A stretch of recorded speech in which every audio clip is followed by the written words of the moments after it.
all members of the board here. I'd like to call the meeting to order.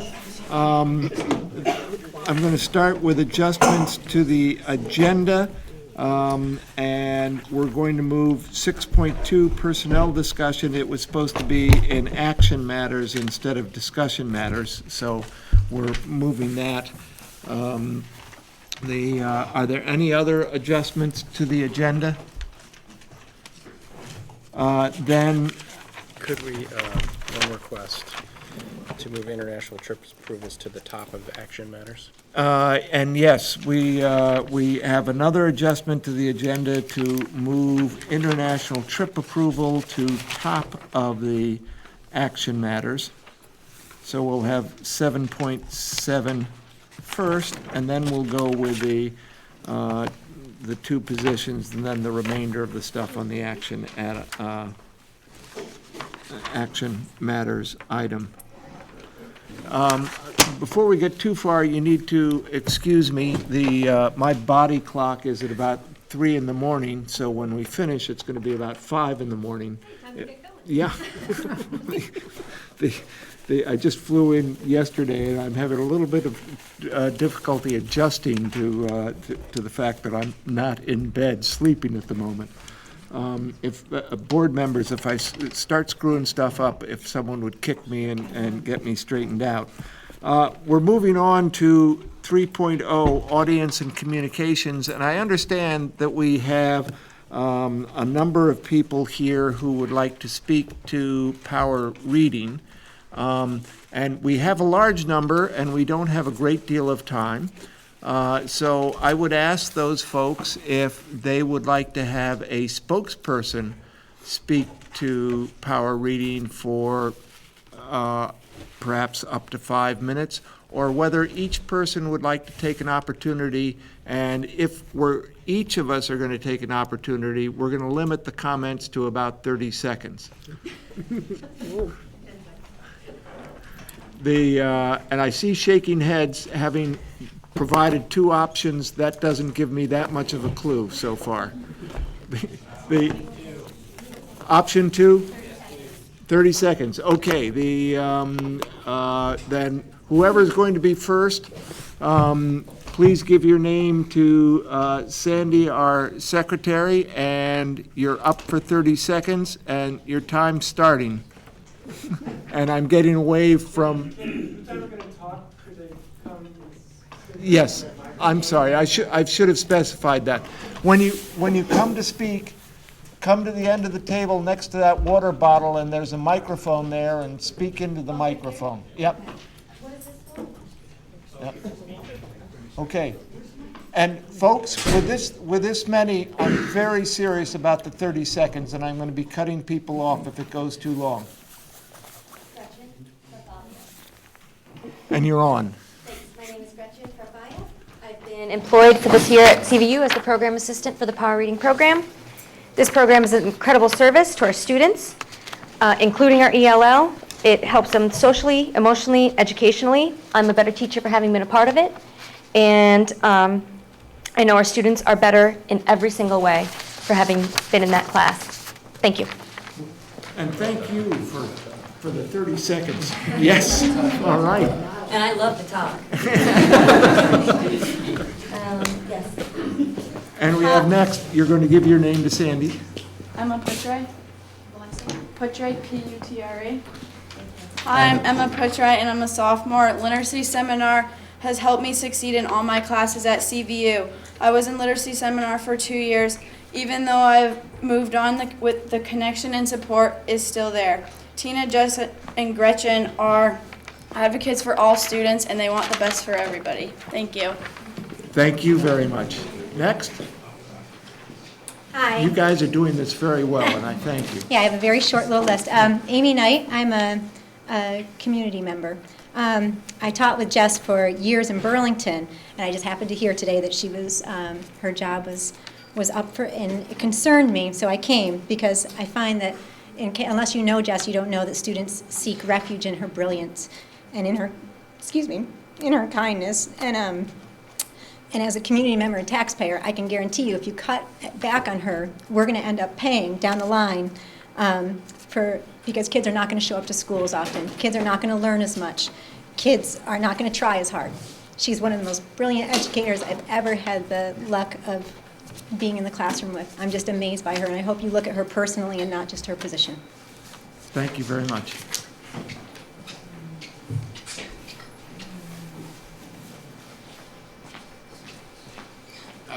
Hi, my name is Nick Vecto.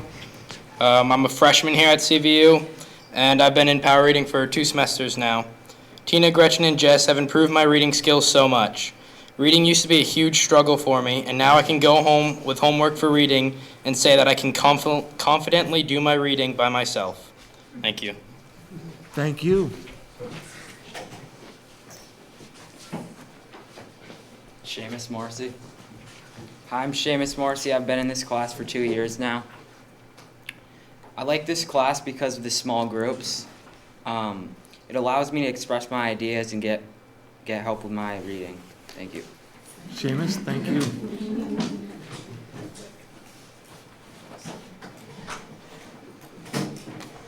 Jamie Johnson. Hi, my name is Jamie Johnson, and I've been in literacy seminar for 1.5 years. Power reading has not only helped me with my reading, but has helped me in all of my classes. I have created great relationships with Jess, Gretchen, and Tina, which has been more valuable than anything. Thank you. Jamie, thank you.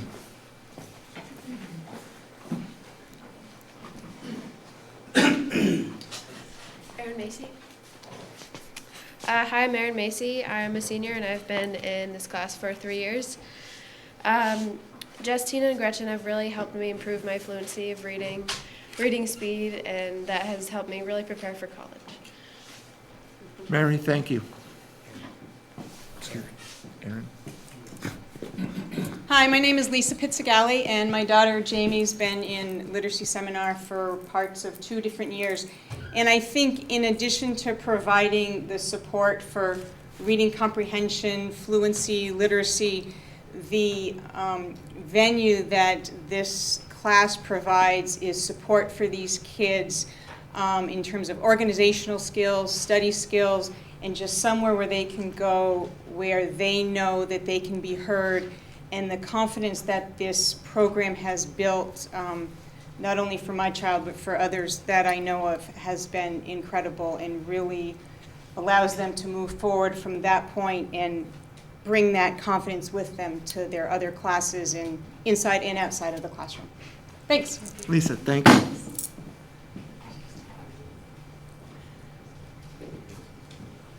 Hi, my name's Carol Macy, and my daughter Erin just spoke. She's been in the program for 3 years, and her fluency has increased dramatically, which has obviously increased her confidence in all of her classes, prepared her for college. But also I wanted to touch a little bit on what Lisa said. She's learned organizational skills, learned different funny little tricks to focus, which has really helped her all around. Thanks. Thank you, Carol.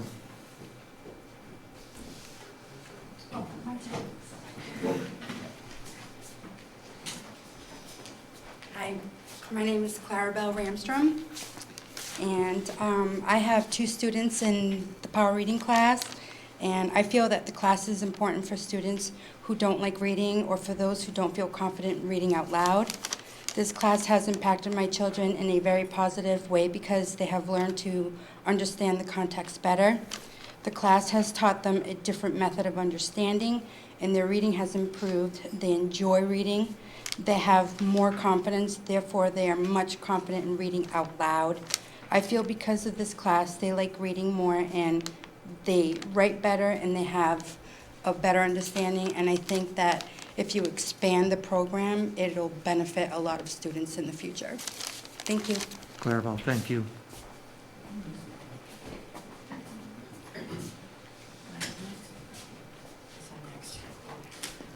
Hi, I'm Sue Frederick, and I've taught here for over 30 years as an English teacher.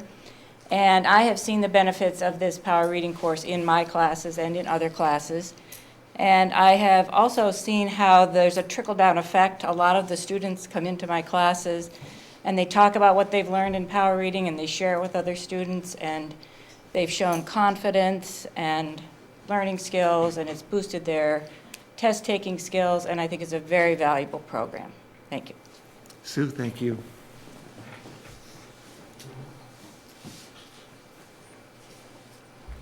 Evening, I'm Ron Fleming. I'm the coordinator of the Learning Center here at CVU. And as such, I get to sit on the educational support teams, the ESTs, for each of the 4 cores in the course of every month. What I want to go back, if anybody remembers, when Val Gardner was here, she had a poster with an auditorium with perhaps 100,000 people. And there was a little arrow at the back that said, "This kid." And that was the one she wanted us to remember, and I know Sean has inculcated that in us as well. The reason that I'm here in support is not for the anecdotal reasons you've heard, but because on the ESTs, every week, between 1 and 4 kids are recommended, either for testing to see if they're in need, or for direct referral to the power reading group. And so what that means is that we are seeing a terrific need that's measurable in numbers from week to week, and it's growing, not diminishing. Thanks. Ron, thank you.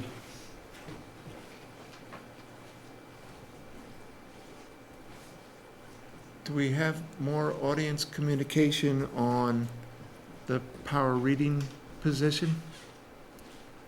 I want to thank you folks all for taking the time to speak with us. I particularly want to thank you for working within our time constraints and so eloquently stating your position. Do we have any other audience communications? There are some people who haven't spoken yet who may be speaking later.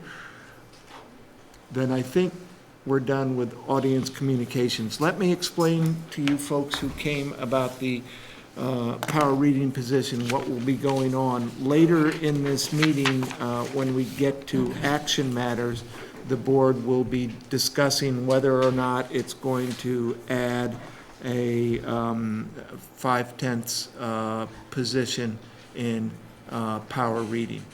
That will probably be, I'd guess, at about 8:30, maybe a little later. You're certainly welcome to stay and listen.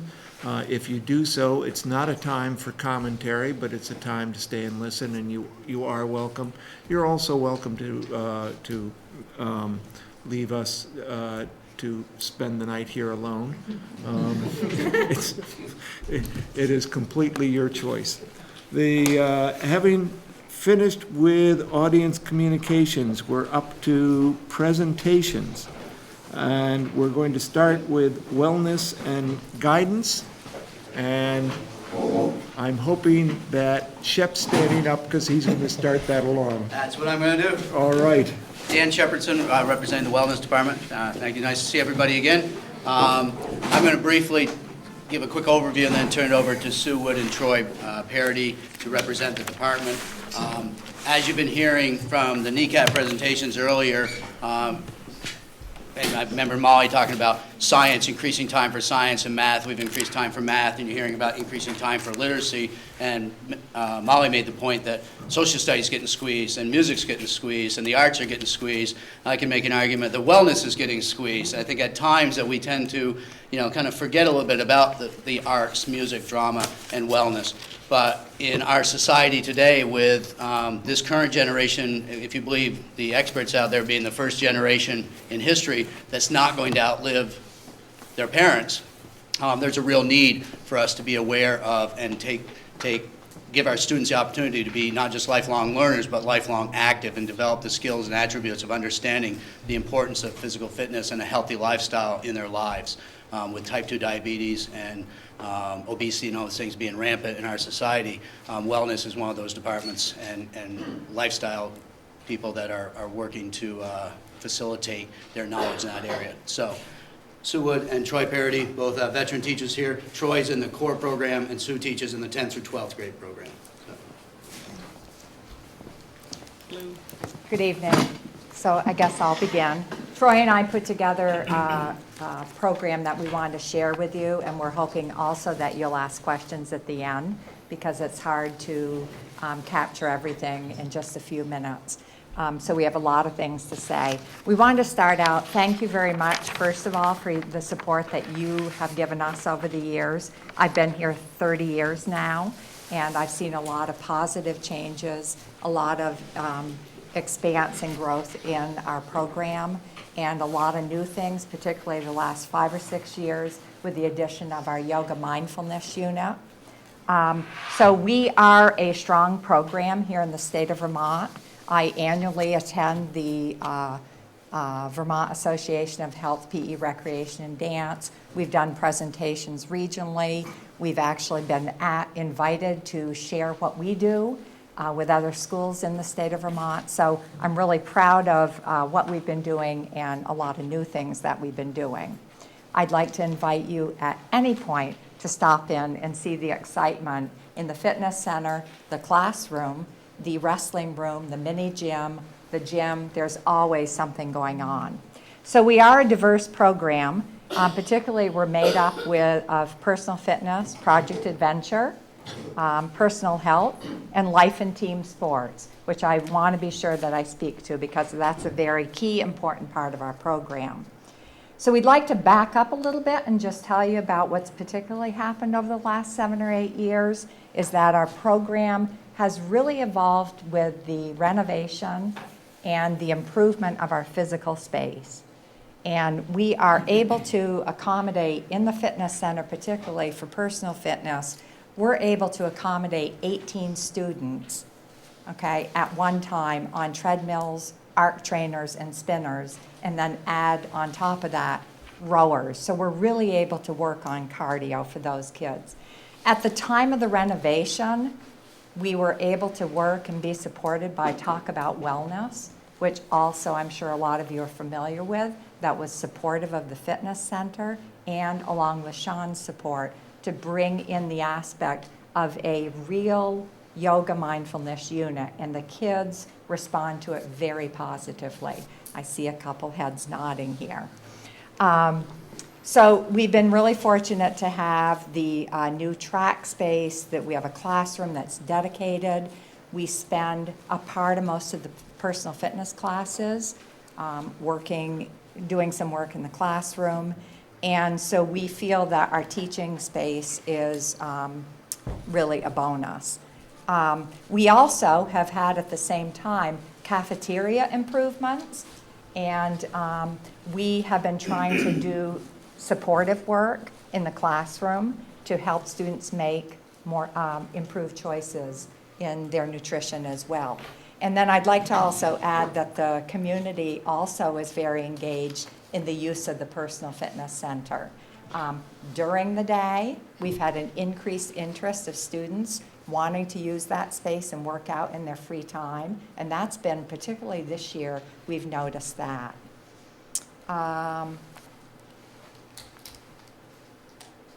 Core. Before you talk about the core, I'd like to just mention that our programs are a place where all students will come together, and particularly in a life and team sports activity class, we have students that come from a number of our alternative programs, and so we really meet a wide range of students. So we feel that that alone is very important, and we've had that feedback from students. On the core front, everybody's very familiar with the core program. Several years ago, we went to a model where there is one wellness teacher attached to each core. And it's been, from my perspective, and I think the core teacher's perspective, completely a tremendous success. That full wraparound of having the flexibility of that wellness teacher to be there all the time and handle all of the things as they come up around wellness, because as we know, wellness is very dynamic and the needs of the students. So when something comes up in the media, in the news, in the building, and it becomes a point, a lot of times that goes to the wellness teacher. And we have the flexibility to do that because we wear a double hat with the physical education and the health education. And as Sue said, spoke to the flexibility now with the space that we have and how the program is designed, we can manipulate and move and shift how we teach to what is best at the particular time for the students. So we're not dictated by weather or space anymore. We're dictated by what's best for the students. And, I was talking just today with a guidance counselor who was in, and like there's so many sort of, we straddle a lot of fences with the guidance department, I think the wellness teachers, and a lot of issues and things we talk about, certainly in the health curriculum. But I think that's the really big key for us is when we've got one health and physical education teacher dedicated to the core, I think it really completed that program. And really helps that wraparound effect of really getting to know students well in the whole total picture, not just as a math student, not just as a writer, but as a person and really working on that right from the get-go when they walk in the door. So I think, this diverse program that we're talking about is the strength of our physical education program and our wellness program here at school. It is not just a one-track sort of mindset. It is a wraparound for the students, the families, and supporting education as a whole throughout the building. So we've talked about sort of the rundown, and I think did you want to talk about expanding, or you already talked about that with PFIT and the core? When we talk about professional development and how things are moving within the building and the commitment to standards-based education, and our department is no different than anyone else. We have a KUD for all of our courses. We're teaching to those standards. We're constantly reflecting on those and marking them up and changing and adapting and looking at what was the most vital and what's not, and trying to really keep that a living, breathing sort of document. So we are committed to that process. And in the core, we're certainly working, as are the other core teachers, with unit-based grading and giving more timely feedback to students and parents, the same way that all the other programs are in the freshman core. And the ability to differentiate, and certainly in personal fitness, the ability to really have students design and implement wellness programming for themselves. That's about as ideal differentiation as you can get. It's designed with their own needs in mind by themselves, with the professional development and help of the teacher. So that segues into what I wanted to talk about, is that basically the professional development that we have done has been, for me and the program, I would say, just so helpful identifying KUDs, focusing on, specifically for our course, the goal setting, ESL 6.1 and 6.2, but then also the students taking control of it. And I brought their goal portfolio, or a goal portfolio, as an example, because they will establish, we use the universal SMART goals, they establish the goals, and now they're actually tracking goals with the ESLs, it's really great that they can follow that. So we end the semester reflecting back, and they actually do a goal portfolio defense, and we talk about it. They talk about their progress. So that's been, I think, really fabulous for the program. We have been integrating some of the reading across the curriculum, even in personal fitness class. And as Troy said, we have an opportunity for a multitude of differentiation within what we do. I think what I'd like to add is that, on a personal note, the last few years, our life and team sports classes, we have had a lot of feedback from students, and actually we've had students repeat taking the class because they see the importance of just playing and having fun.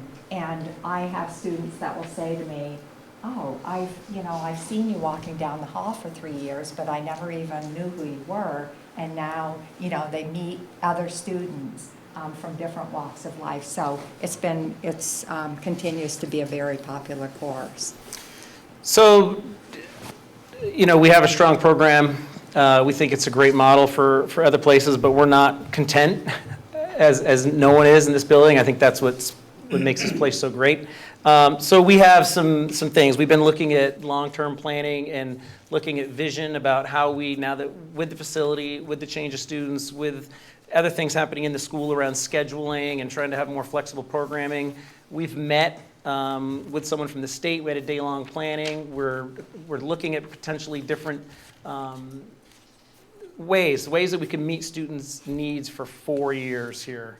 And we really feel that's important, is how do we continue to have an impact on these students as long as possible. And that's going to be one of the things that we continue to look at, and we're excited about trying to generate ideas and pathways and examine what we do to think about how can we continue to have an impact. And not maybe, right now it seems very heavy on the front end of their 4 years here, and then less so on the back end.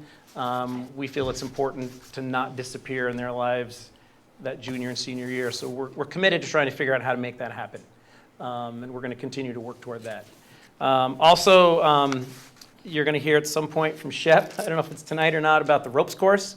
I can't say enough about Project Adventure and what it does in this building. And I've worked in other schools, and I think I'm appreciative of that, because then it makes me really appreciate what I have here. And what we have here is a climate that is very respectful of students to adults and students to students, and that is not by accident. We have really good parents, we have really good sending schools, we have a lot of things in this community, but we also spend a lot of time in the freshman year making things smooth so that the rest of the 3 years, they don't even notice. And I kind of say it's like boot camp. The core. We take care of a lot of things that nobody sees after freshman year. And I think Project Venture is a vital part of that. The teamwork, when you talk about kids from every single area working together from all the towns right out of the gate that freshman year, it makes so many things happen in this building that you don't even think about. So I can't say enough about how important that ropes course is, and just the commitment to that curriculum in the freshman year, how that just trickles through the rest of the building here for all 4 years with these students. So it needs help. It does a lot of great things, and it's served a tremendous purpose for a long time, and hopefully will continue to do so.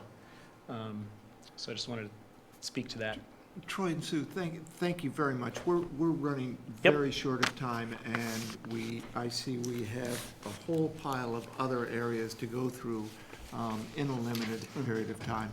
Keep in mind that the entire board has had all the background material that you've provided for us. Great.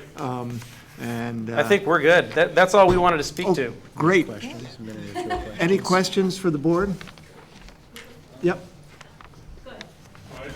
How many full-time equivalents do you have in the department? We have 4, 5, 6.5. 6.5. And what's the expected outcomes? The big picture here. What's the expected outcomes? We want lifelong learners around wellness. So we want them to be critically thinking about what they eat, how they take care of themselves. I think from the health perspective, consumers of information. You can't open anything today without genetics and foods and Monsanto and organic versus natural. I think the nutrition aspect. I think the programming of fitness planning and the fads and what's real and what's not real. So being consumers of what they get for information around health and their physical self. And I think it's our mission also to expose them to as many activities. We can't expose them to all of them, obviously. So what you do right now as adults for fitness is not what these teenagers are doing for fitness. The teams go away. The organized sports go away. They're not going to be playing for a coach who's telling them exactly what to do. So I think it's our job, our department's job, to expose them to as many things that they can do for the rest of their life on their own when they're adult, when nobody's around telling them what to do. I always say in my health class that I can't give them a test. Their test is on Saturday night. Well, that was my next question, Yeah. is how do you know whether you succeed or not? Yeah. It's really hard. It's really hard. I think some of the measures we use, Ray, we look at the participation in not only the courses, but in co-curricular activities. We look at our youth risk behavior survey and our students are responding to that and the choices that they're making both in and out of school. Mm-hmm. But back to I was thinking the really quick answer to your first question is something, a document that I've shared at school and also at the board level, which is outcomes and indicators that we've been working on across the SU. And both Sue and Troy spoke to it a little bit already around standards. And that's the habits of learning, preparation and planning and reflection, and that's the goal setting, and that's healthy choices and citizenship. And those are really the 4 standards that wellness is responsible for. And then all the million sub-standards that Troy started to talk about. Those are really the outcomes that we're looking for. Are there more questions? I'm Alex? just going to add on to what Sue and Troy had to say here. Coming from a student's perspective, there's a lot of things that this department adds, and like as a junior, I took it last year, but there's things that I've learned in that class that I still use today. You know, if you're really stressed out, they teach a lot about like time management, and junior year is a busy year, so that's definitely just one example of what I've taken away from this class. So there's definitely a lot that teaches further in that educational career. And he still greets me appropriate, right? Yeah. And that's huge. Thank you very much. Thank you. Thank you. Next, I'm sure we have someone else. Yep, I think. Because I know it's like a time.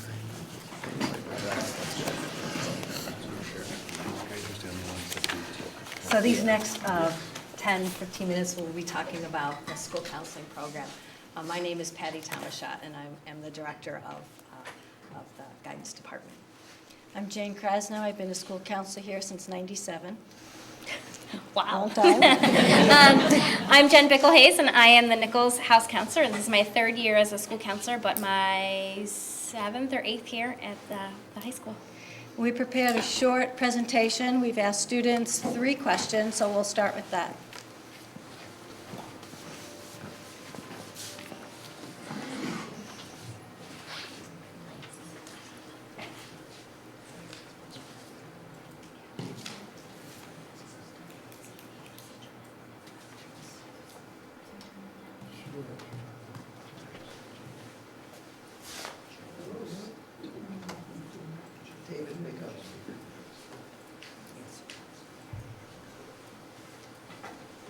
We're intending to start very soon. Christian, is it plugged in? Yeah, the speakers, they don't want to use what's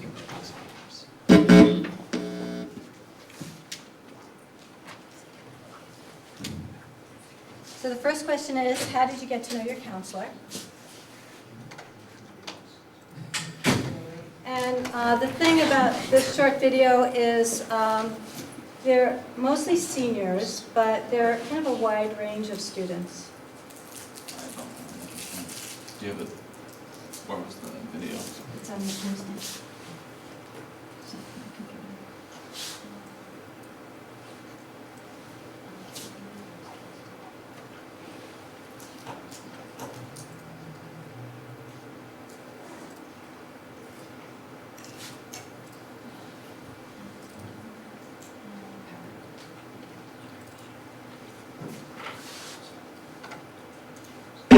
Counselor in the Junction Center when she came to visit me in middle school, along with the VSAC counselor, and they gave us a presentation on some of the VSAC services and the services at CVU. I also got to know my Direction Center counselor when she came to my 8th grade classroom, but when I came into my freshman year, I started the Raising Aspirations program. I met my counselor through the Raising Aspirations program, and that was in sophomore year, because the summer between freshman and sophomore year, I got a letter in the mail. And at first, I wasn't sure if I was going to like it, but it paid off in the end. I met my counselor through her driving me to my tech interview and helping me get into Okay, so I first met one of the counselors in the Direction Center when I was actually in 5th grade, and then we kind of built a connection, and then when I got here, I started also learning that even though I was really close with this person, that I could also work with the other ones, so I started going to all of them for much different things, and since then I've grown relationships with almost all of them. My counselor is also my advisor, so that definitely helped get to know him a little bit. He also showed up on my first day of freshman orientation. I think he was wearing a Hawaiian shirt. I got to know my counselor because he has been my advisor since freshman year. So I've seen him every day, got to know him through, individual meetings about scheduling. I got to know my counselor when I was in 8th grade. She came to my school. and she was working with 8th graders about college and getting prepared for the future. She helped me do everything because in 8th grade I didn't plan on going to college, and then I realized that was what I had to do. So I got involved, and she started helping me by like bringing me to colleges, and I visited plenty of colleges and actually applied and got into all the ones that we visited. My counselor supported me in so many ways. She helped me find out what I wanted to do for Grad Challenge. She helped me arrange meeting my community consultant. She's done so much to support me, and she helped me get into college, and she helped me apply, and I don't even know where I would be without her. I actually come to my counselor more than anyone would think. I used to come for scheduling and all the basic stuff, but I also come and visit sometimes when I just want to hang out, talk to someone. Even if I'm having like emotional struggles or stress struggles, I'll come to either my counselor I see the most, or I'll go see some of the other ones as well.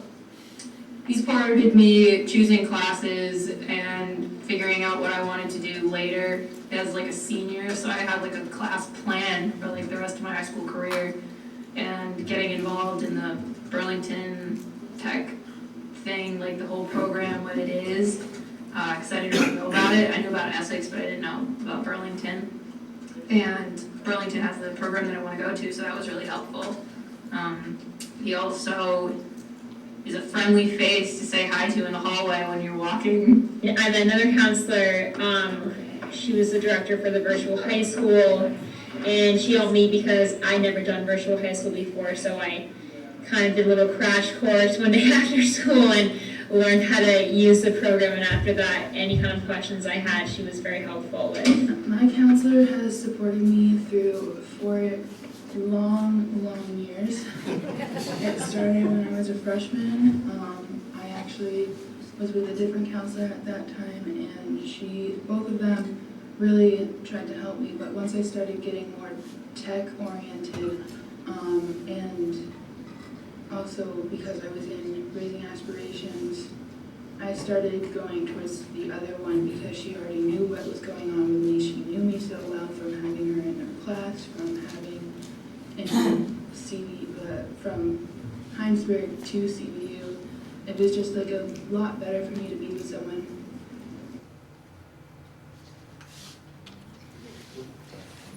So thank you for giving us some time to share our student comments, and we're really grateful that our students were willing to be taped, and we asked for their permission to share that with you. What we're going to do right now, you've got a pretty detailed executive summary of some of the statistical data and so on that we've pulled together for you. I'm not going to go into that in detail, but we are going to just spend just a little bit, about 5 minutes or so, just going over some of the future direction that we'd like to take the department. We have many goals. We have a tendency to sometimes write too many goals, but truthfully, we're really focusing on making sure that our program matches our school's mission. We want to make sure that we ensure success for every student and that it's equitable and there's opportunities for all students. And the way for us to get to that is we've decided to take our program and use the American School Counseling Association. They have a national model now that we are partnering with them. We actually had an American School Counseling Association representative come early this summer and met with all of us to try to improve our program, make it even better. And the new model now focuses on 3 domains: personal, social, career, and academic. And under each one of those domains are specific standards. And that's our role, is to try to match our program to meet the national model so that we're ensuring the success for all of our students. We also are very committed to taking a stronger emphasis on career exploration. And that starts with even just doing basic interest inventories. We'd like to expand our job shadowing program, which continues to expand every year. We'd love to bring more relevancy into the classroom so students see, why am I learning this kind of information and how is it useful? And then finally, for us, as we're moving into standards-based reporting, we feel the need that we really need to get on board and have a true understanding of that and how we can make that information so it's understandable in our transcripts, because we know at some point we're going to have to look at our transcripts and figure out how to do that. We already have our feelers out with some of our contacts in college admissions and hope that they will help us as we put together a focus group and decide how that's going to look. So by taking the national model, the ASCA model, we also want to take that and align it with the CVU Evolve, if you've heard that, that process and that mission. And again, our school mission. And really what we want to do are these three things. Is really we want to be partners as leaders in this type of change. We want to, once again, ensure equity and access, and then promote those three areas of the domains. So the old question you always hear, so what do school counselors do? And you used to always hear that. And we want to really change that question. We want to change the question. And the new question is how are students different as a result of our school counseling program? And when we look at that question and when we decide that's what we really want to get at, that's what we feel the national model will help us with. So what is the national model? It's those three domains that I said. This diagram here is the process that we're using to match our program. We're starting at the foundation level, which we feel like that's the best place for us to start. We've gone through that, which is coming up with our own mission statement, philosophy statement. We moved into the delivery system of this model, which takes our school guidance curriculum, responsive services. Those are things that we feel really comfortable with, the foundation and the delivery system. Where we feel that we need more work, and this is where we're going to focus on next year, is the management and the accountability piece. The management system has some key points here. One of them is for us to put together an advisory council. So we've already reached out to community members, we've reached out to parents, we have yet to reach out to students, and faculty, and we're going to put together an advisory council that will help us continually reevaluate our program and make sure that we're matching these standards. Finally, the accountability piece, that's where we get all that data that we get. We get lots of data and try to put together a data team and really start analyzing all the data that we get and try to make some use with it. So you're probably going, oh my gosh, there's standards everywhere. So there are a lot of standards. So the first standard is the American School Counseling Standards. And again, I mentioned the three domains. Here's one of them, just a quick sample. Personal and social competency has its own, focuses on self-knowledge, self-awareness, self-identity. Then you're probably thinking, okay, so you got the ASCA standards. Yep, we got more. We got the CVU, we got the ESL standards. How do those match? So we took the personal and social, matched it with our ESL standards that we have that you're all very familiar with. And then finally, we've got our Common Core State Standards. And with each Common Core State Standards, just like the ELA, there's a college and career readiness standard, which you may or may not know about, but that's called the CCRA. The American School Counseling has taken their standard and have matched it with the CCRA's, which is beautiful for us because the work is really already done in terms of how to match it. And now we have to figure out how to do the work. How do we try to take those standards and make sure that our students are meeting those? Okay, that's me. So moving on to looking at our program and the model that we have here at CVU that we're very proud of. Right now our program is focusing on the outcomes as Patty mentioned. We do have a lot of data and we're also moving in the direction of collecting even more data. We just actually developed a new data tool to measure and calculate what are we doing on a daily basis. How many hours are spent doing X, Y, and Z so that we can use that data as we continue to move forward and work towards our goals and focus on the outcomes.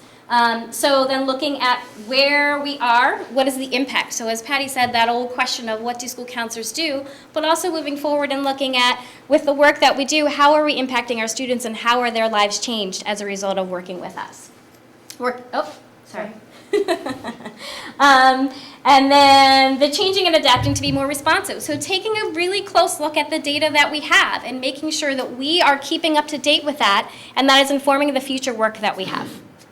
So now, as we were putting together this presentation, we did think about that old question of what does a house counselor do, or what does a counselor do? And we thought we would take a few minutes to just give you just a small glimpse of a day in the life of a house counselor. So as a house counselor, we have 4 houses here at CVU, so 5 counselors that fit into the house counselor position. And this is just a sample of a day in the life. at a very busy time of the year. So this was taken from an October day for me. And as you can see, there's really a lot going on, a lot of variety in the day. From the 8 to 8:30, working with a 10th grader who really could be 9th, 10th, 11th, or 12th grade, talking with a student about an eating disorder and talking about the counseling that they're receiving outside of school. That eating disorder could be about anxiety, could be about depression, could be about academic struggles, could be about family issues, could be about a variety of different things.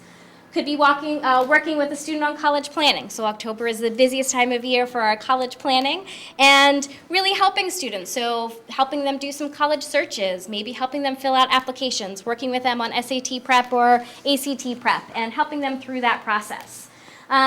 My favorite on here for this time of year and this day that I ended up selecting was a 12 to 12:30 time slot, which was Skyping with a student of mine who's actually studying abroad in Morocco. So working with that student, talking to him about, okay, do you have everything you need to graduate? How is Grad Challenge going? But also that personal piece of how is life in Morocco and how are you adjusting to that?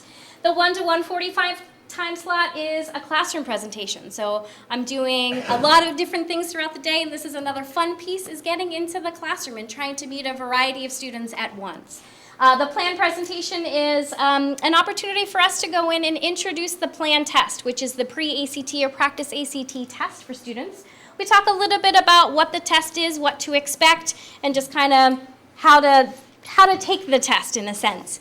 And that is another data tool that we have. So we work with students, we prepare them for that, they take the test, and then later on we go back into the classroom to deliver their results one-on-one. And that was something that we started new this year, which was fantastic, to have each house counselor meet with our specific students to talk to them about their results and how did they do, and how to use that information to inform their future.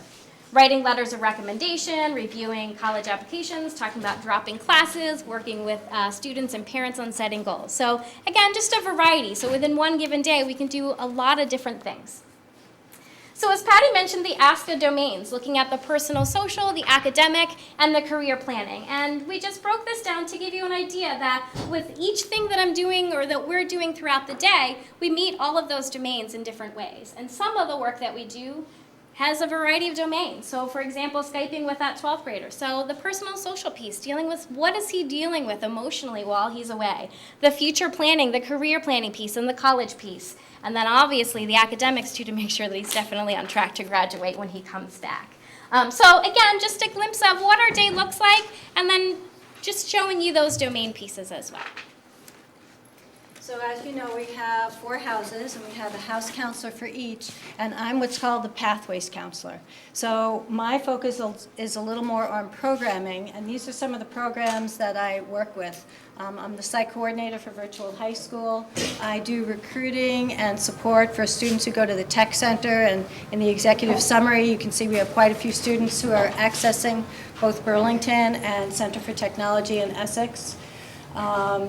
Raising Aspirations is a class that I teach during early block, and it's generally was created for first-generation college-bound students, but it's open to everybody.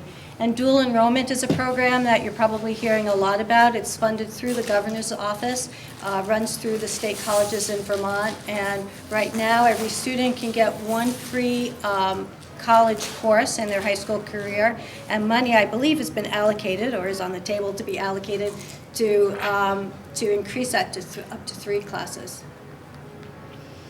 So as Troy said, we're never content in the building to just sit and rest on our laurels. We also have some visions and dreams of what we'd like to be doing. And what we think about doing is creating working with the resources we have, and we feel very lucky to have a lot of resources.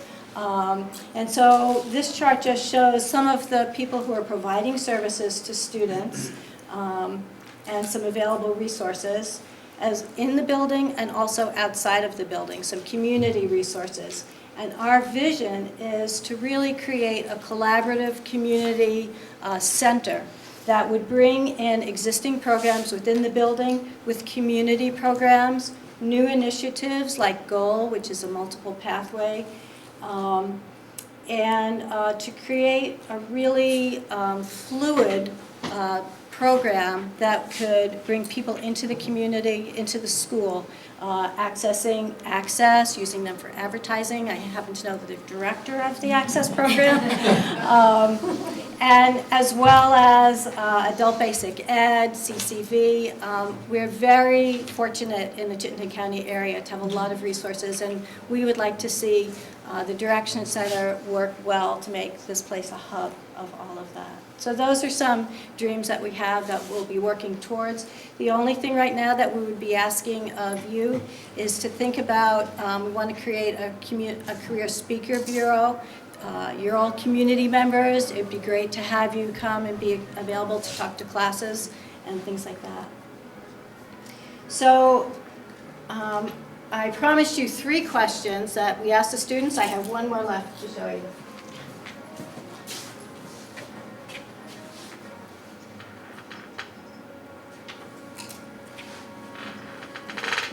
I would say definitely get close with a counselor in the Direction Center because it helps you out a lot in the long run and you can't really do it on your own. I would tell a younger student to definitely take advantage of the Direction Center services because they'll definitely pay off in the end, and everybody here is really awesome and they're so friendly and it's such a good environment. I would tell a younger student to definitely use it to their advantage again, and if they're feeling uncomfortable about certain classes, like don't be afraid to ask for help because it really helps. I would say to definitely take advantage of everyone that is here. They're all very helpful. They know what they're talking about.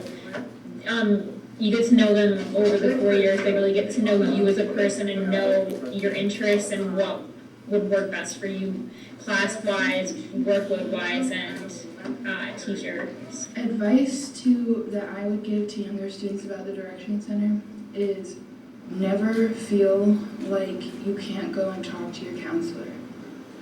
I would say that the Direction Center is probably a really useful resource for everyone, not just for the basic stuff that you're going to need to come here for, but also for other things, just to help manage your time, manage your work, especially when you get to be older and you have a lot more on your plate. They're really good about getting everything sorted out and helping you with that.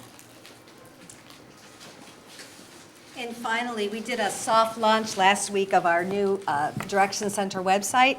I said soft launch because we were just getting some feelers out and having people use it. And we're ready to announce that. So we would love you to take a chance when you do and take a look at our website. It is absolutely filled with lots of resources, and it came from a lot of parent feedback, parents saying, I would love to see this, I would like to learn more about this and that. And it's really comprehensive. It's got a ton of links to different places, and we're really proud of it. And what's wonderful about it as well is we had a senior student that designed it and did all the work for us, and so that was wonderful work. Putting doing the layout of the website as well as the navigation. So I encourage you to take a chance and take a look at it. Like I said, we just did a little soft launch last week, but we would love your input, and we will certainly be using our advisory council as well to continue to give us feedback. All 3 of us, or 2 of all of us, but 3 is or 3, would like to thank you for your time and thank you for allowing us to share our dreams with you as well as our new website. Thank you.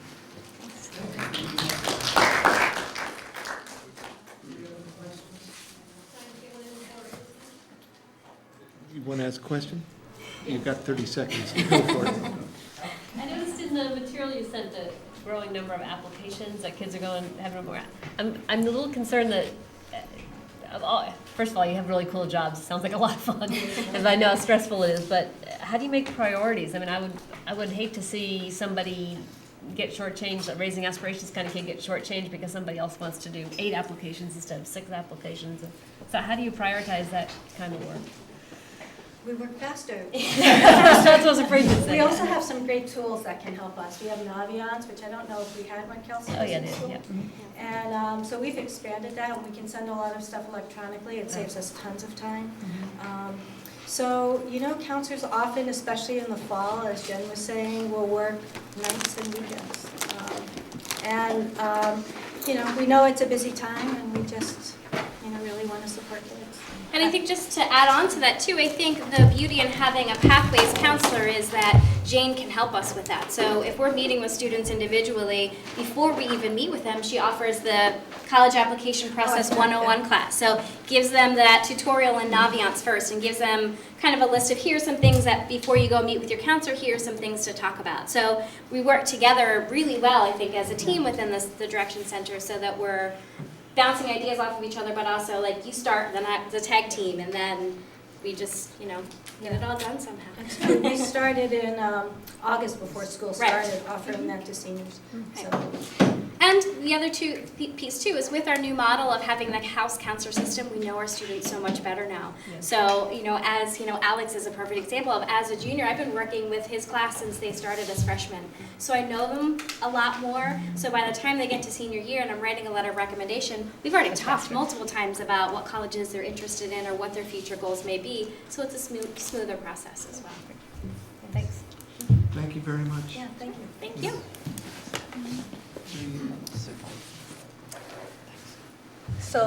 So the other executive summaries, we don't have other individuals to present. We assume that you would have gone through those, and if you have questions, Tim is here to address any questions that you might have. Sorry, Tim, I'm putting you on the spot, aren't I? Okay. About the SAP program, so he's happy to answer any questions about that program. Okay. Do we have questions about any of the other executive summaries? Well, thank you all. You're welcome. We always appreciate it greatly when we get to see the folks who are in the building every day telling us what's going on. It's the fun part of the meeting. Now you guys can. Thank you. Thank you. We thought it got more fun than this. It doesn't get more fun than this. This is the high point. My guess is it's about to get less fun. No, that's completely wrong, because we finished 4.0 presentations, and we're about to go to reports to the board. And the first item is international students. And Do you want to do that? Do you want to do 4.2? I'm sorry. The next item is 4.2, student performance challenging standards. And Sean is.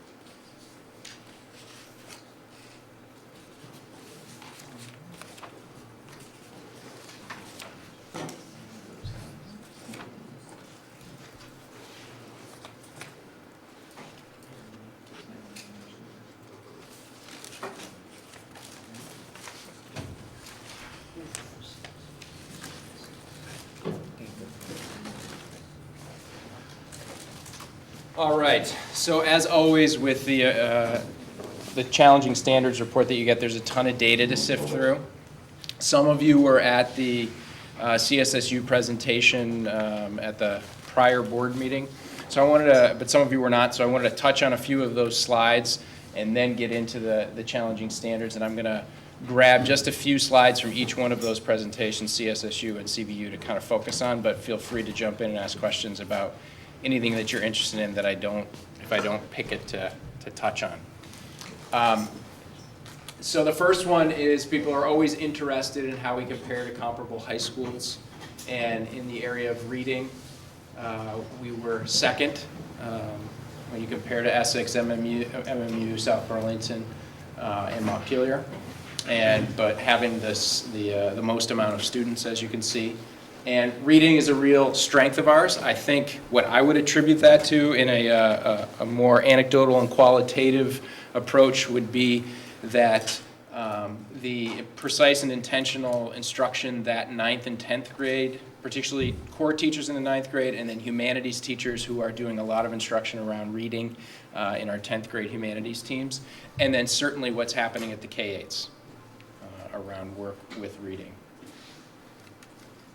The other slide that I wanted to grab here was the other comparable high school in writing.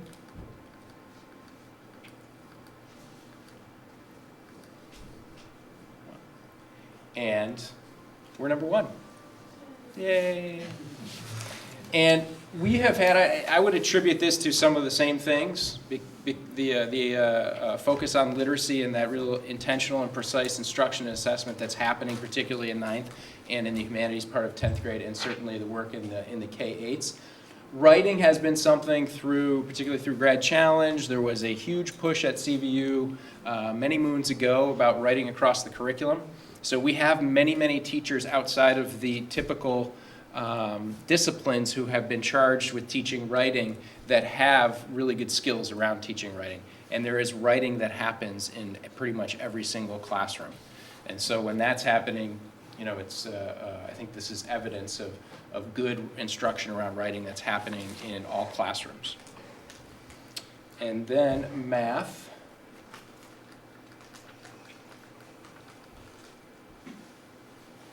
And again, the percentage of meeting the standards is not where we want it to be, and we've talked about that many, many times, and the reasons that that might be, and so I'm not going to spend a lot of time on that. To say that we're fairly comparable to, or fairly even with other comparable schools, I think is a fair assessment. What I think is really interesting to look at that Molly had up related to this is when we start looking at the increasing percentage of students that are enrolled in Algebra 1.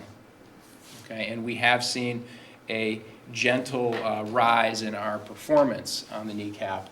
And certainly this, I think, as we have more and more students coming in, having had Algebra 1 and taking geometry and taking Algebra 2, you would see those scores rise because the percentage of students who have had Algebra 1, geometry, and Algebra 2 tend to achieve the standard either with proficiency or with distinction. When they haven't had one or more of those courses, they do not meet the standards. And then in a similar vein, the percentage of students when they get to CVU that are taking geometry and math seminar, which is a 2-year cycle of geometry and Algebra 2, that students stay in with the same cohort and the same teacher. And there is an entrance test for students to get into math seminar. It's for students who have a very deep interest and a pretty high aptitude in mathematics. And you can see, so we run one section of that, and there's a small number of students, and then we're seeing an increasing amount of students that are coming in, having had algebra, and starting their high school math sequence with geometry, which allows them to get geometry, Algebra 2, trig pre-calc, and then calculus or prob stats, whatever they choose in their final year of math. Any questions so far, comments? Okay, I'm going to change. Yeah. What are these, the 366, 296? That's the number of students in that class. Okay. And back on the kneecaps, that was also the number of students in the class? Down the bottom. Yeah, well, yeah, Here? 267 is the numbers. So that would be a junior class. Okay. In the current junior classes. So I'm going to switch over to the CVU specific.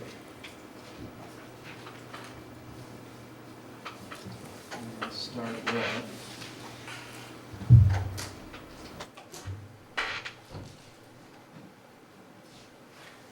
So what I also wanted to show you in the CVU specific is some of the trends. It's good to look at this data over time and see how we've done. And this year in writing is the highest percentage of proficient or proficient with distinction that we've had, 69, almost 70% of our students. And one of the things that I pay most attention to, and I'd say we'd be most proud of, is to continue to see the ones that are achieving at the lowest levels, those numbers to decline gently. But if you look at them in conjunction, 31%, and a very small percentage that are achieving at the lowest level. And so that 25, you hope, we can keep pushing them forward. But to go from 38 to 31 over time is a pretty good improvement. Then I want to show you a little bit of local data. And this is, we talk about standards, and collecting our own local assessment data. And so this is showing that we are continuing to collect standards-based data, both at the mid-year and end of year, and this is 9th graders from this year. So at the beginning of the year, teachers doing pre-assessments around ESL 2.1, which is specific to purpose. And these are our own local scales around this. So it's what we believe a student should be able to do around writing purpose by the end of their 9th grade. And then we have scales at 10, 11, and 12 that kind of up the ante and add some more expectations to that scale as students get older. So it is, because it's a rigorous scale, it's mid-year, it's okay that we see 42% approaching the target, okay? And the hope obviously then is to get more and more of those students into that red and into that green by the end of the school year. And we'll have some of that data for you, not for the retreat at this year, but we would have it for you in the fall so we could show you a full year and show you the progress. So this is really representative of us building our own local standards-based assessment system so that we have another point of data to compare to kneecaps, SATs, and other assessments. I'm sorry to keep asking questions, Sean. What's ESL 2.1? So ESL stands for Expectations for Student Learning, and those are our locally constructed standards. And so writing would be 2.0 is the general, and then 2.1 are the specific areas within writing. So for example, 2.3 is evidence. You've seen it on, probably seen the presentation when you've been here as on Grad Challenge Day for the speaking. Okay, so this is very similar. Okay, so another example with writing specific to evidence.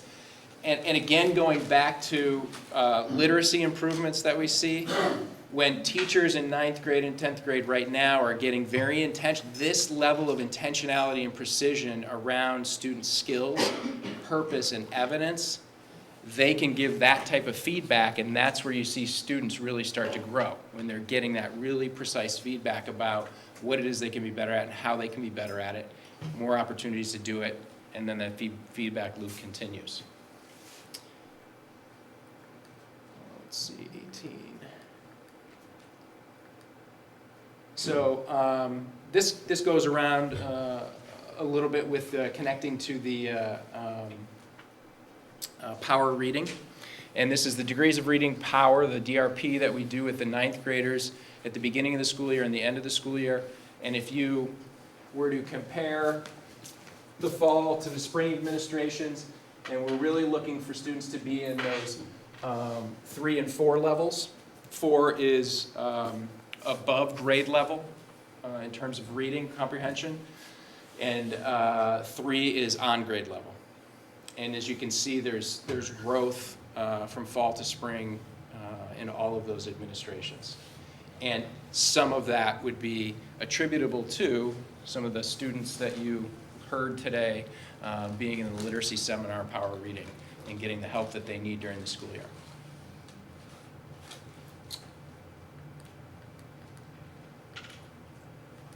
And some trend data on reading.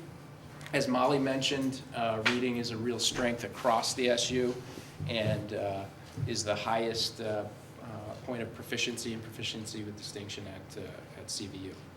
And again, I think it speaks to the instruction that's been happening around reading in the past few years, particularly in the 9th and 10th grades.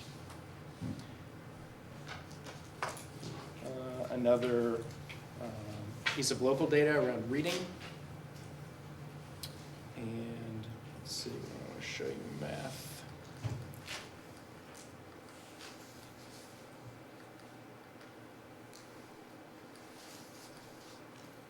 And there's the math trend data again. We want to improve that percentage that are in the nearly proficient and not proficient in the very bottom in the blue there. But we are showing some steady improvement in math, and I think, again, the charts that you saw earlier about the number of students who are taking algebra and coming to student with a greater experience in mathematics is going to improve that over time. And science.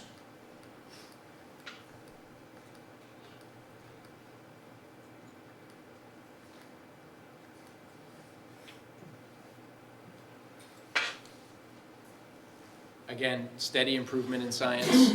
I think that this was, in the last couple of years, we've seen a real focus by the science teachers in terms of talking to students about the assessment, working on some test-taking skills, working with the released items from the kneecap so that students feel confident in taking those, and comparing what we're doing in our classes through our KUDs with what's on the kneecap, and are there kind of doing a gap analysis and seeing there are areas, content areas that we need to shore up. And I think one of the important things to know about the science assessment too is students have to be pretty proficient in reading to do well on this. When you look at the test itself, there is a lot of vocabulary, there's quite a bit of reading, there is some math as well, but students who are not achieving the standards in reading are going to have a pretty hard time meeting the standard in the science as well. Me again, Sean, what's a KUD? A KUD is a curriculum document, and the K stands for know, the U stands for understand, and the D stands for do. And so we have those at the course level so that every student knows what the expectations are in that course. And then we have a mapped curriculum so that new teachers or long-term subs also have a way of knowing what they're responsible to students for. Yeah. Before we changed the science to these year-long things, one reason we had sort of half-year science programs was to try to get kids a lot of content before they took the test, or a little bit of a lot of content before they took the science exam. And then we went to, so you take like a year of chemistry instead of just a semester. But it doesn't look like we saw any fall-off in numbers or anything. No, I don't think so. So it just was Yeah, I don't know. I don't think we've looked at that deeply to really see, to look at the specific students that took the year-long versus taking the semester long to see if there's any difference in performance. But in general, we haven't seen any. And I was willing to take a hit on some of the numbers if kids were learning better by taking the full year with the same teacher and really getting to know stuff deeper. Yeah. Then okay, it's a test thing and we'll live with it. But it doesn't look like we took it, so Right. we took any kind of a hit. So that's good. Yeah, and I think what we're seeing is, kids kind of vote with their feet, when they schedule, and we're seeing an increase in the year-long requests for both chemistry and physics, opposed to just taking Chem 1 and then Chem 2 and, mixing them up. So I think students are saying that they believe that that'll work better for them to be with the same teacher, to get deeply into the same content for a full year opposed to a semester. And lastly, I just wanted to talk about the extended offerings, because as was mentioned earlier around goal, go out and learn, extended learning opportunities, independent studies, and so forth, it's already happening very incrementally. And the pieces that I would point out in this chart would be online courses.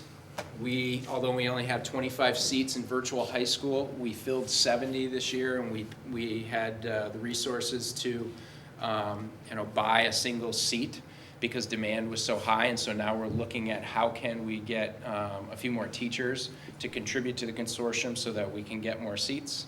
And there's training involved there, and there's an investment that's involved there. The BYU also is a place that we've had students take online courses for quite a while, and that number is pretty steady. I wouldn't say that that's gone up a great deal, but the virtual high school number has gone up quite a bit.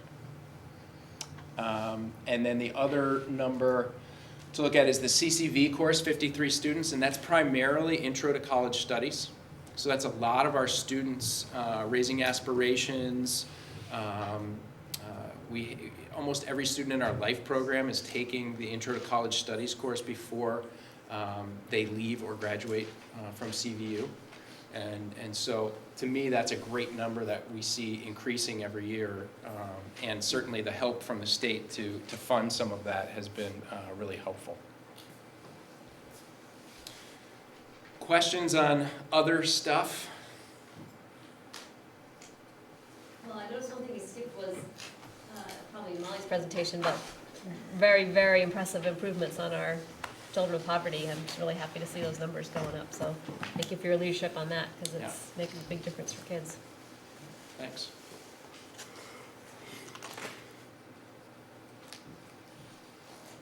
All set? Okay, thank you.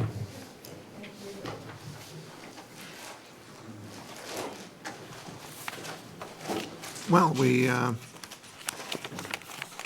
it's nice to see numbers that we like and we can brag about from time to time. I'm hoping I'm at the right place on the agenda now, having demonstrated. Leah, that's why you're supposed to sit over there. I was going to be like that one. I was afraid I'd throw him too hard. So we're now up to 5.1 international students, and I see a dearth of international students, so I'm assuming. That will be in May. In May. Okay. So I'm assuming that wasn't supposed to be there, but I see our student council representatives here, so they are going to give us a student council report. And go to it, guys. We want to start with sports. Tennis, both guys and girls are 2-0 right now. We had matched against Stowe today, and they went well. I played today and didn't win, but I think I was the only one on the team who didn't, so that's all right. And then lacrosse. Yeah, and lacrosse. So the boys and girls are both starting up now. The girls' first game is on Friday. Yep, it's a home game. And the boys are 1-1 right now. We played down in Hanover, New Hampshire. Each team around the state has to play a non-league game, and we have a connection with the Hanover High School, which is great for us because they're a very good team. We lost 5-4 in overtime, but then we played down at Spalding this evening and won 11-4. So that's going well so far. And then, pardon? Personal interest. Little Dave. Just so Oh, you know, for JV. next month, report out the JV for next month. I was a coach of JV. How did JV go? I think they were looking pretty good when we left. When we left.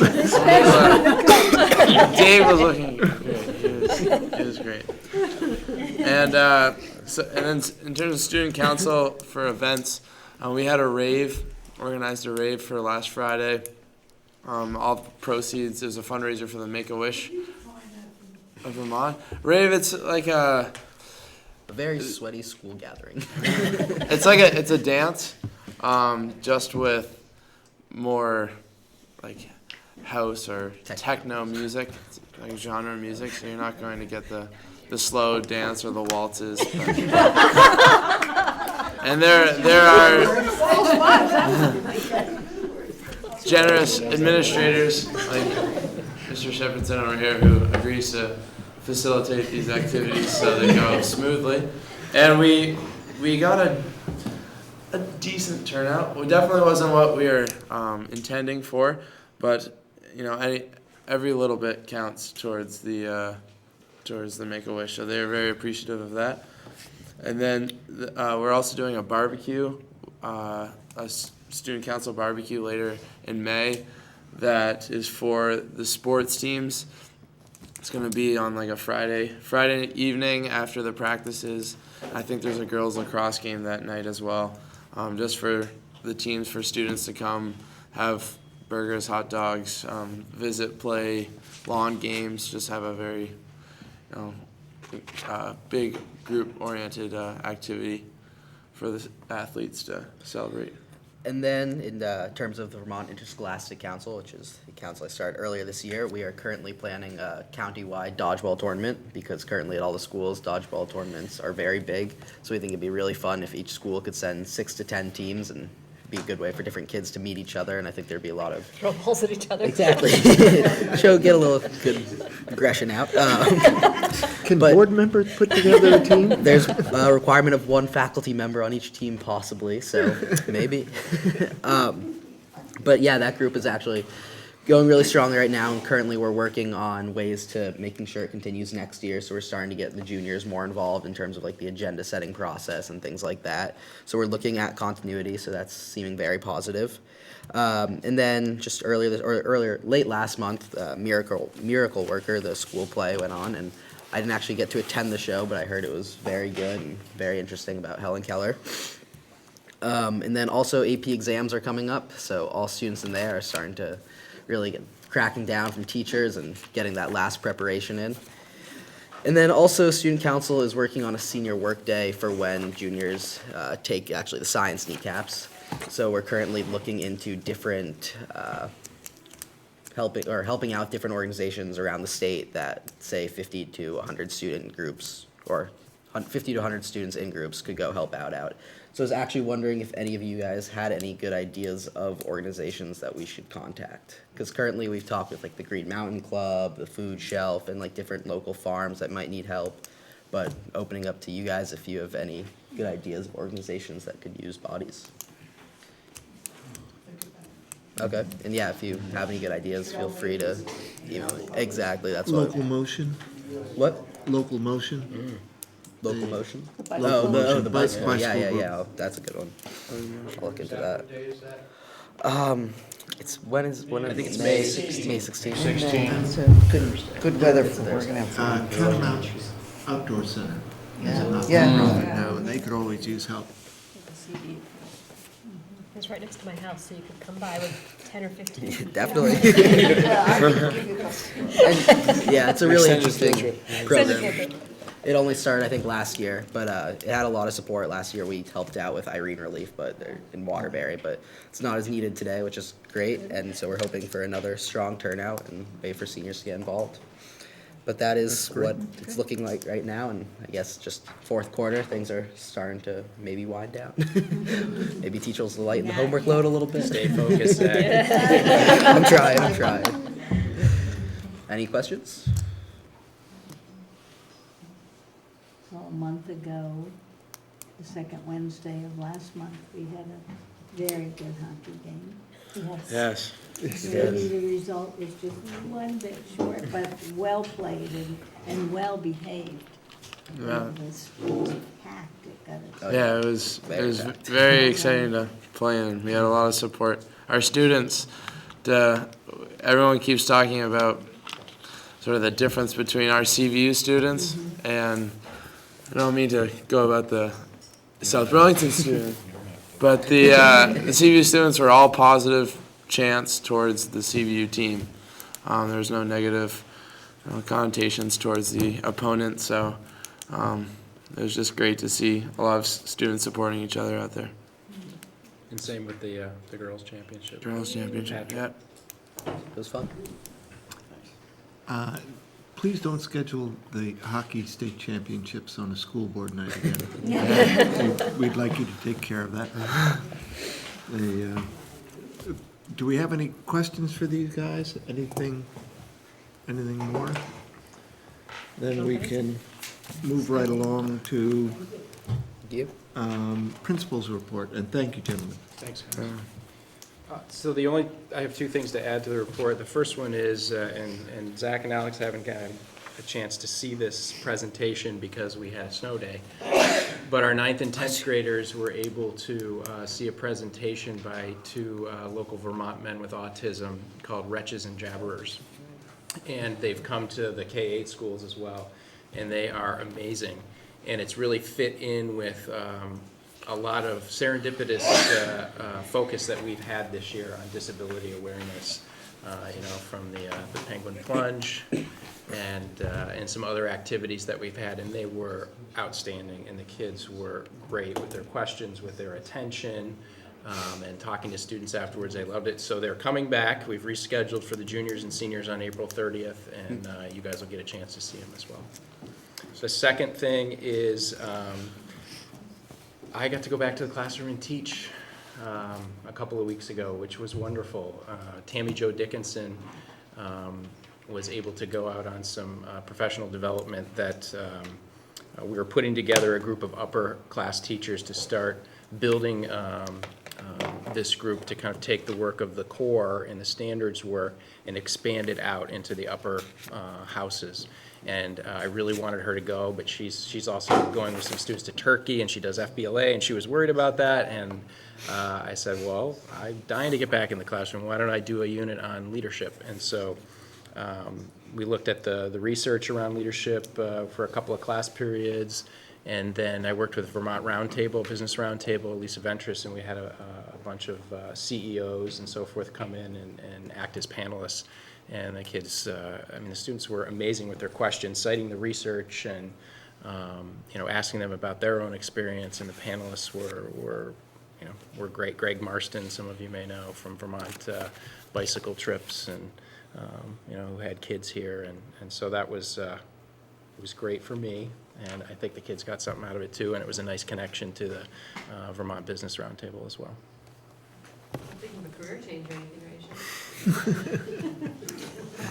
Very funny. That's great. That's Is this thing on? Are we on TV? Do you have more for us? No, unless anybody has questions. Any questions on Sean's report? Then we'll move on to the CSSU debrief. And it was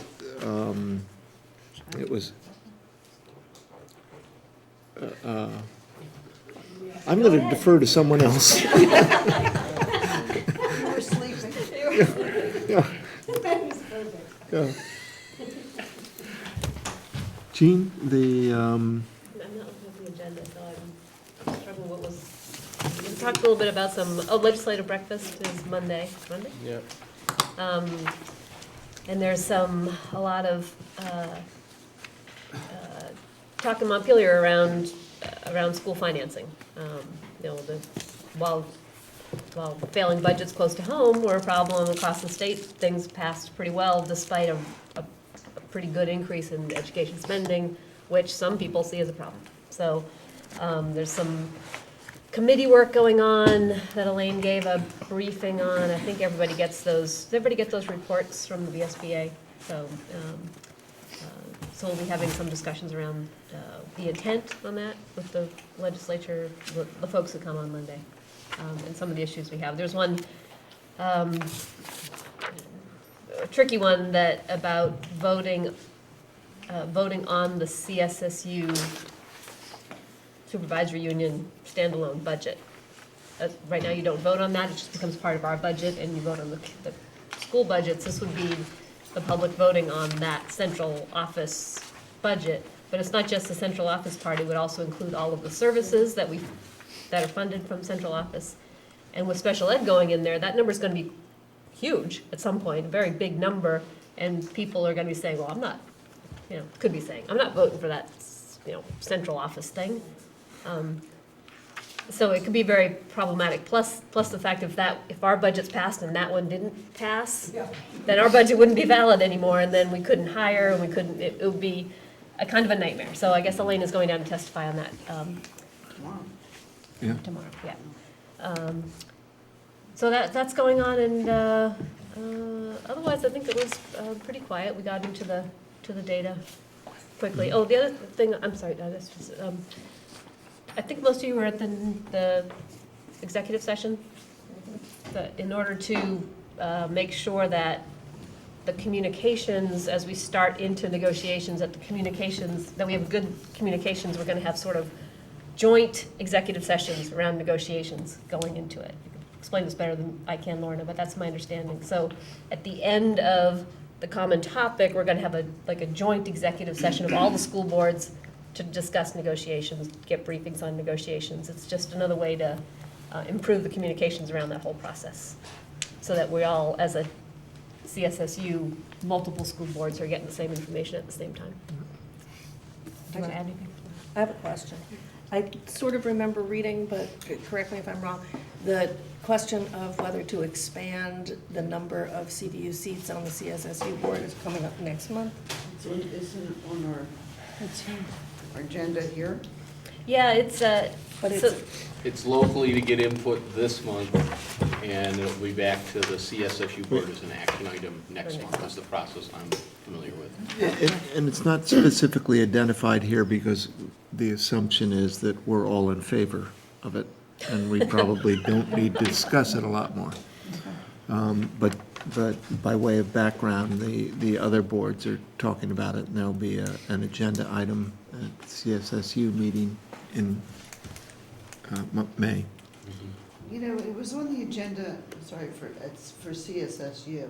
Did I sleep and miss that? Did we, it was on It was on the agenda as a discussion item. Right, and then they, what they said was, what Colleen said was, well, this shouldn't really be on our agenda. It's not for us to decide until the CSSU board will discuss it next month, but that really should be on the local boards so that the input, they can discuss it and bring it back to the CSSU. Because it was on there, but then she said, well, we need to discuss it here. Actually, I was disappointed, and if I'd been a little more prepared, maybe we could have put some talking points out there, because I'm not sure what the K is really discussing, except yes, no. We didn't, it came up so suddenly last month that I didn't feel very, like I was able to articulate our position as to why we thought it was important very effectively, and it just got away from me this month, I don't know. I think that you're in better shape than you think you are. Yes. The board chairs at the K-8 level are pretty familiar with the nature of the conversation and the discussion, and I think it'll serve you well. Good. Yes, and that's what I've been hearing from other individual members of the other boards.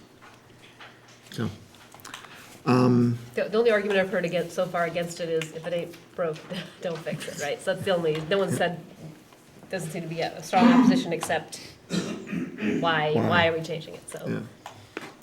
So if you have any influence over your K-8 buddies. Before we move out of the CSSU debrief, if you didn't get a copy of their package of materials, they have some pretty interesting data on assessment for K through 8 and K through 12, and it's worth looking at if you have a chance. Anything else on the CSSU that anyone wants to throw in there? There was loud snoring from one end to the, sorry, I didn't see David. You kept them awake. That was right over there. Lorna was elbowing me. And the next item is 5.5, Facilities Committee. The Facilities Committee has not met. That was a quick item? I can add something. Yes. The fundraising team, I had come into one of the meetings, and they are going to meet, there's 2 or 3 dates picked, to meet with the woman who helped me with both Shelburne fundraising and the wellness. She's a professional coach person around that, and there's some emails going back and forth about them getting together. So it would be Amy DeBrule, Kelly Austin, Chris Farrington, and I'll see if I can make it or not. They're quite competent, but I thought I've introduced via email, but they can do it that way. Well, great. Well, maybe we'll hear some. David. Adding to perimeter comments on the Facilities Committee, I can also give you an update that the committee is hard at work, and they've had a need to come in and visit our office 3 Fridays in a row to drop off envelopes with the checks worth contributing, and we're tallying them up, and so that the group is off and running. Oh, good. And we have a way to collect the money and deposit it to your So the fundraising committee is, yes, but not the Facilities Committee. Yes, but I thought that. I'm not fundraising. So No, I know. the fundraising committee's meeting at 6 o'clock. Monday. 6 o'clock on Mondays at 128 if you're ever wanting to come. They are very, very enthusiastic and motivated people. And I'd just like to comment that the CVU turf project is now front and center on the website. Good. The CVU website. Did someone help them with it? As of this afternoon, I believe. One of our, was it the woman who helps you guys with the communications? Carol? Somebody did really good. Carol Fox? I don't know who did it, I just happened to be on the site and Check it that. changed. Yeah, I think Carol helped them, but She somebody helped them, else. but they were Yeah. very, They're very good. You were on the website, but it changed? Yeah, it's very weird. The only board thing around the fundraising is I did have a short conversation with Sean about the student involvement in the fundraising and how that works. And I was busy getting my Aw Shucks award on Monday, so I missed it. I was gonna say that, you didn't need to self-pronounce. No, it was just because I missed on Monday because I meant to go and tell them that, and it was like, oops, that was it. Any more? That just sparked that about student fundraising. The Athletic Leadership Council, which is just a group of students, a group of athletes that sort of give back to the community. But anyway, we talked this morning about briefly possible ideas for like fundraising. So there are student athletes here that are in For the works turf of project? in the works of fundraising for the turf. So we should probably have that conversation more broadly sooner rather than later. Yeah. I mean, the thing is that we don't want, just like our fundraising policy, we don't want, every group of athletes going up and hitting up the same neighborhoods over and over and over, the same community folks, and that it should be a little more organized. We just, we have a very great community that supports us in a lot of ways. We don't want to become annoying to them. If the Athletic Leadership Council is going to be doing some fundraising, you ought to, for the turf field, you ought to work through Sean Yes. and the fundraising committee Yes, to absolutely. make sure that everything's coordinated. Should I work with Kevin on that, or Sean, or? Yeah. Okay. Kevin. I'll have Kevin call tomorrow. Any more on facilities? Perhaps this is a nice segue into CVU survey results.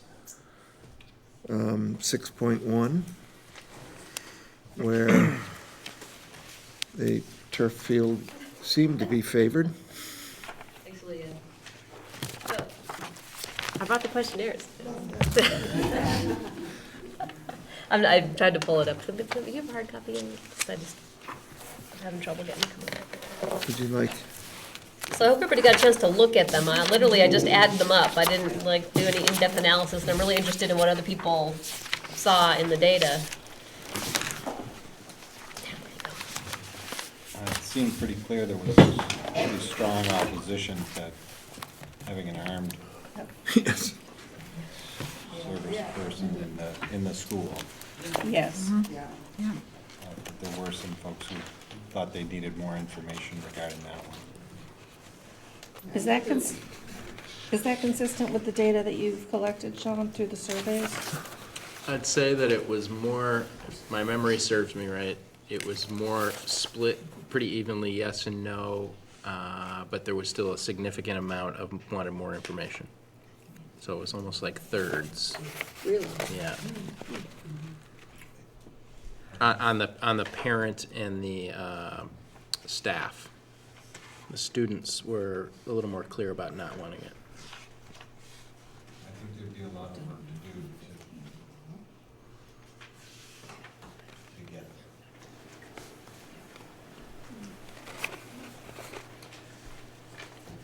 It's not something you just see an overwhelming demand for at this point. Remind me of how the question 11 was worded.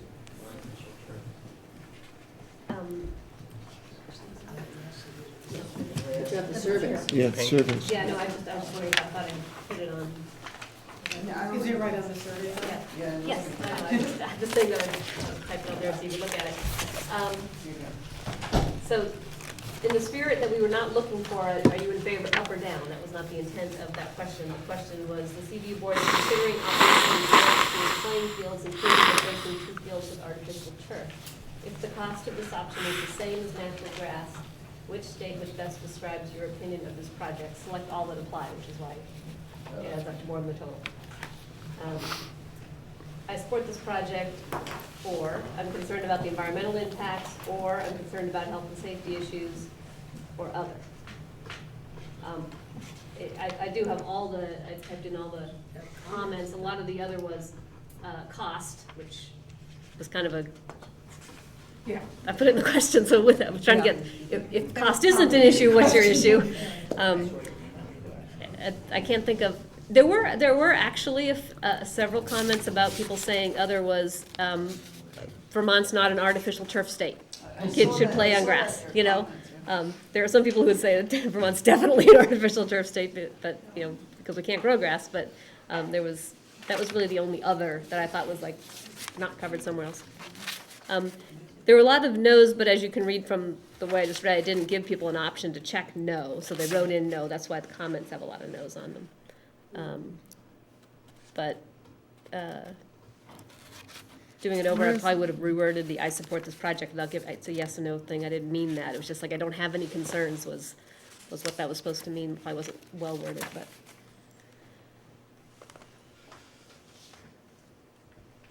Well, I thought a number of the results were interesting. And they certainly haven't been talking about negotiations. And the question, the negotiating team represents your interest, and such a high percent say, oh, I need information, have the slightest idea. Right. If that, represents you. And the other one is on open negotiations, would you like to see it open? And such a high percentage of people said yes. Not that they would come to the meeting, but, but the whole idea of having it open, I think, is almost reassuring. I think you'd have to be, my opinion, you'd have to have been in negotiations and seen how that can be a stumbling block. Otherwise, why wouldn't you say yes? Right, I mean, that's everyone wants what I more think. information. You'd have to say, well, of course, everybody wants more information, but I know in this situation it can be difficult. I mean, those are the people who probably checked no. But in general, we all want the ability to get information, whether you access it or right. not. So I say, no, I don't want to know until it's all done. Who's going to check that? But I was kind of surprised that it was as high as it was. There were actually, there are a number of people who said they needed more information about that question than there were who said yes to it. But they said the negotiating team represents your interest. Well, but they have no idea. Well, it's because it's closed negotiations. Sorry, Actually, no. I'm sorry, I was referring to open negotiations. Oh, yeah. They need more information. Right, that's true, right. At least the information about CVU being safe in the SRO should be helpful for Sean as he develops what we're going to do. It's nice to know we're doing a good job. I like the idea of open negotiations. I was impressed that more people were willing to pay higher taxes Yep. by 4. Yeah, that one split pretty evenly across the board. Information was right there too. Yeah. So. Yeah. But the survey is I think, generally useful to us going forward, and thank you for putting together all this work on this. Well, I watched a lot of TV counting up numbers. Yeah. Actually, I said I watched a lot of TV that weekend. Kept counting all these numbers. That's clear. Does that cause anyone else to wonder about the results of the tally? I did have to start over several times when I ended up with more accounts than I had ballots, but. The other thing I just haven't had a chance to do, I gotta find this first question, I believe CVU is doing a good job educating our students. That's consistently been on every year, and I just thought it would be really interesting to see if, I think that we've had a very big fluctuation in the number of people filling it out, so it may not be entirely valid. If you have 1,000 people fill it out and you have 340 people fill it out, it may not be a good compare, but it'd be interesting to know. Yeah. So Jean, when you tally those, that you don't know what town they were from, right? I do. You do know the town. But I didn't put it on there, did I? I thought I No. shuffled it, yeah. And what percentage of, a rough guess, did people fill out versus how many people voted? Small, very small. It's very small. Yeah. 1 in 8, maybe, something like that. They're about. 5,000 votes cast. How many approximately. voters in the? 5,000 votes. That's right, yeah. Well, then I just lied. Yeah. 1 in 12. And I only gave this to you, Susan, so you can count up the. Thanks. The, Communication, about. somebody wanna, we've got that do, one to do. do we want to Yes. discuss more about the survey? Jean, thanks for doing it. It really gives us interesting information. I think it helps us going forward with some sense of what our community's thinking about. And the next item, 6.2, we've moved, so we're moving on to item 7. And what is going first in item 7 is international trips approval, 7.7. And I'm sure that Sean is going to give me some direction on how to proceed with this. Yes, I am. So we have 3 trips for your consideration tonight, one of them new and 2 of them repeat trips. And we have Chris Smith, CVU Social Studies teacher over here, who is, along with Andy Miscavige, organizing the music trip. So he'll be available for any questions that you might have. And then in the back, we have Emily McLean, CVU art teacher, and Leanne Morton, CVU Latin teacher, representing the Art Latin Italy trip. And they're available for questions. And I will handle the Dominican questions via Seth and Meredith on those trips. So I would recommend that you take one trip at a time. And if people have, Go one trip at a time, you're not going to. if you saw how much it costs, so if you Well, these, and do Let's- one trip at a time. If there's questions, myself and others can answer those.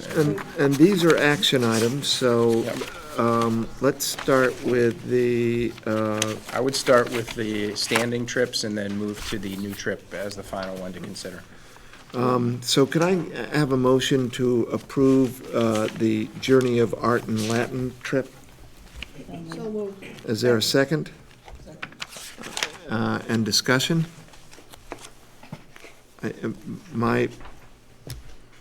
This trip has gone successfully for It has gone a number of successfully, years. and for a couple of years, it was strictly Latin, and we didn't have the art piece, and that is coming back. And so we're really happy that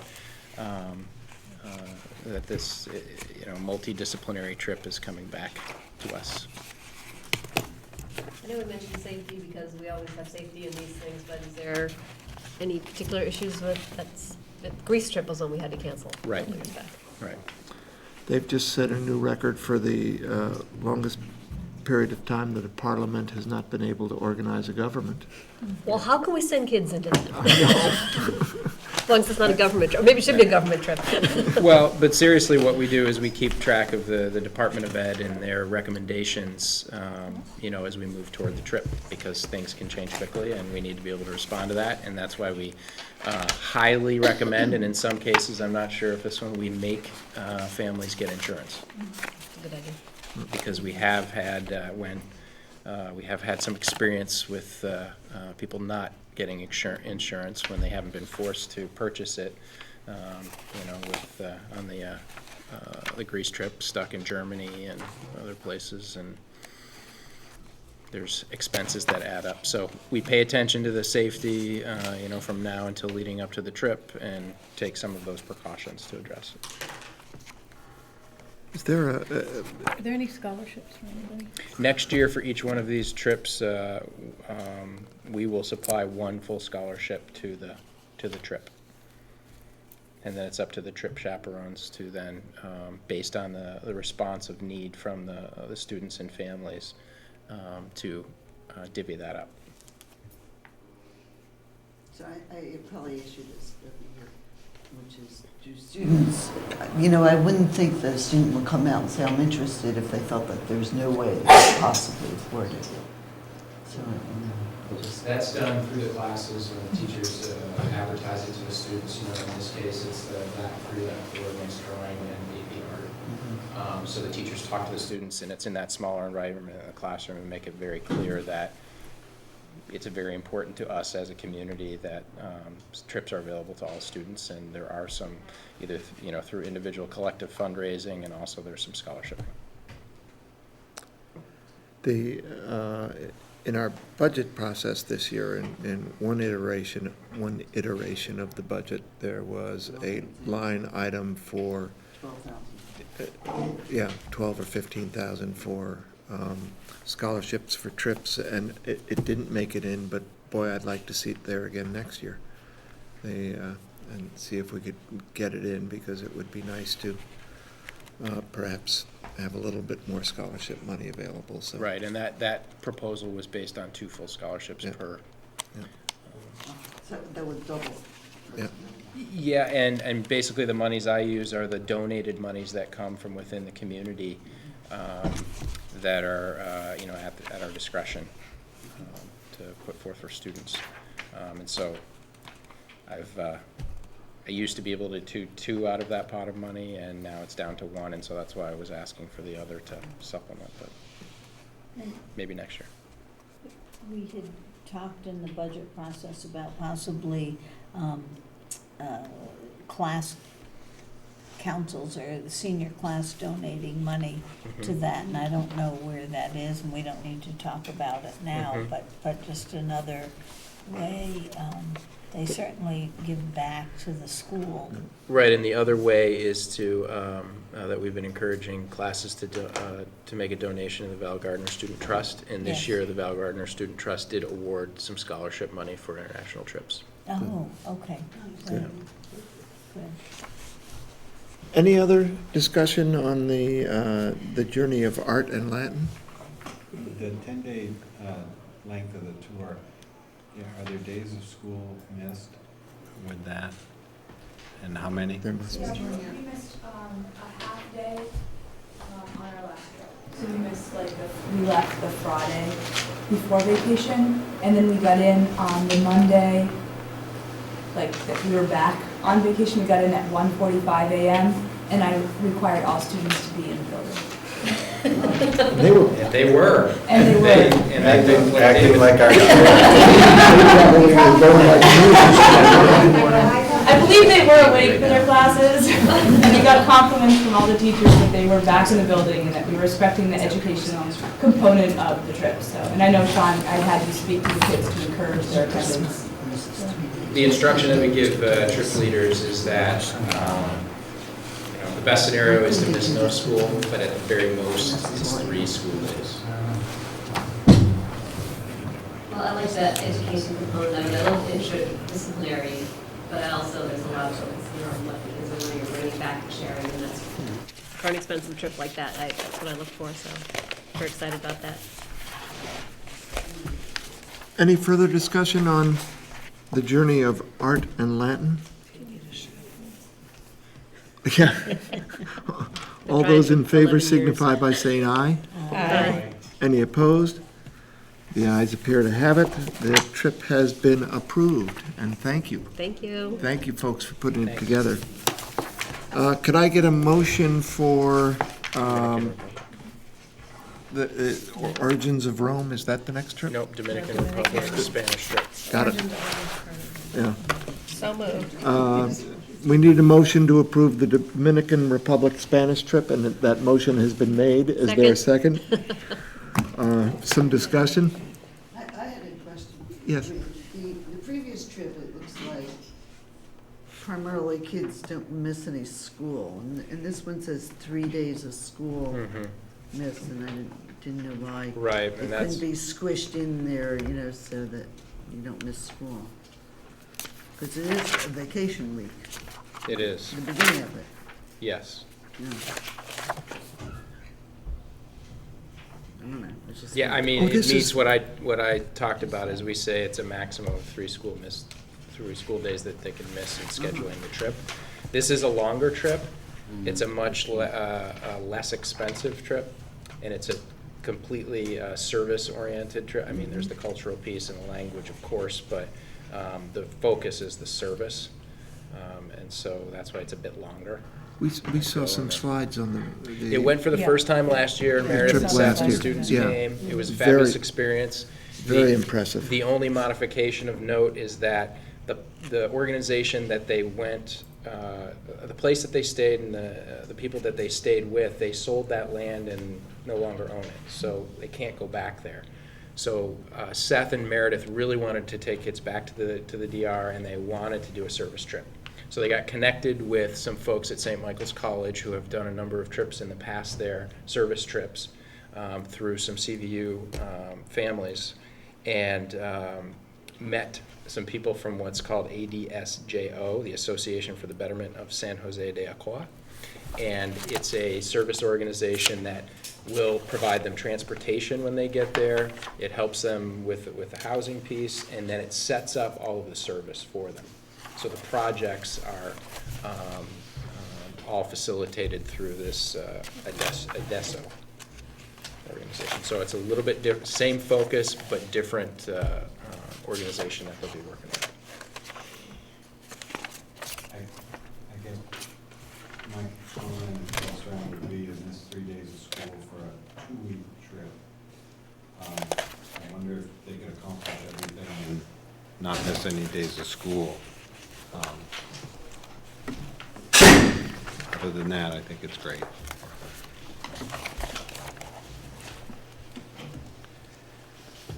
Well, it's up to you. If you would like to put a restriction on the number of school days missed outside of what I direct them to do, which is 3 or less.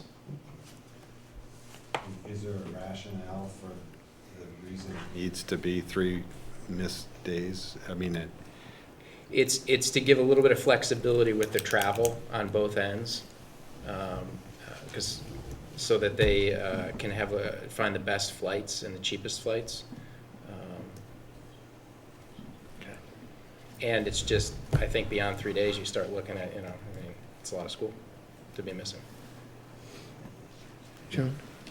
I guess for me, with our alternative pathways and our different learning styles and our different exposure to different learnings, I sometimes think some of the most incredible personal and cultural learning comes from outside. So I'm okay with 2 or 3 days. If 3 sounds reasonable in light of that. I mean, I never like our students missing school and admire when you have them come, but I think that to be congruent with some of our other beliefs, I'm okay with that. And tickets haven't been purchased, so I can talk to Seth and Meredith and say, hey, we'd love to see less than 3, and see what they can do with the dates to make it less than that. Italy and back. Susan? Less days. You get to the Dominican Republic and back. Same days they go to Italy, it would seem. So. Susan? Thank you, Sean. That's all. Thank you. Thanks. I'd just like to echo what Joan was saying. As part of the CVU 2015 initiative, we're looking for outside of classroom experiences for our kids. And service learning is so important in educating a whole person.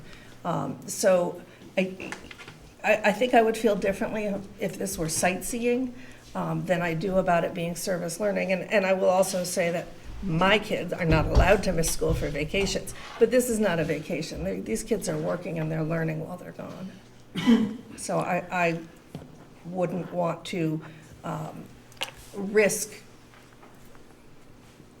some way degrading the trip by making the requirements more stringent. I could agree with, I would agree with that last statement you made, is that you would want to degrade the trip for that, but if it's 2 more days of community service versus missing, you miss class, you've got teachers who have to do makeup, you have 2 teachers, 3 teacher days, there's a lot of reasons. I mean, the kids are committed to a class, they're working hard in the class, they ought to be at class. Well, I guess the way I'm just saying, so I'm kind of agreeing with you, I agree with this No, but I important. guess the way I was understanding what Sean was saying is if we were to approve it as proposed here, that would give them the flexibility of having that, but that's not to say that they would definitely schedule it with those 3 days missing. If the best flights and travel arrangements meant that they were gonna miss one day, then I assume that that would be how they Yeah, I would don't choose think- to plan it. I don't think Jonathan amended I don't think we're having amended approval or anything, so. I was about to ask that. Do we want to approve it as presented to us? Or do we want to make some? Yes, I made my comment. Okay, all right. Any other discussion? All those in favor of approving the Dominican Republic trip signify by saying aye. Aye. Any opposed? The ayes appear to have it, and it has been approved. Just out of curiosity, do we sometime in the future want to talk about this issue of days on international trips? Or, I mean, we had a discussion about it. The policy apparently is up to 3. Okay. What might work for me is just, if we just add it, I mean, it seems like you have a pretty good template, Sean, of what the chaperones and teachers fill out. If it just could be, if you're gonna be missing any days of school, can you Yeah. explain why? You know, Yeah. if that just might be just adding something to Yeah. it, that would probably. And all of them have included that. Can I have a motion on, to approve the Costa Rica band trip? Make a motion.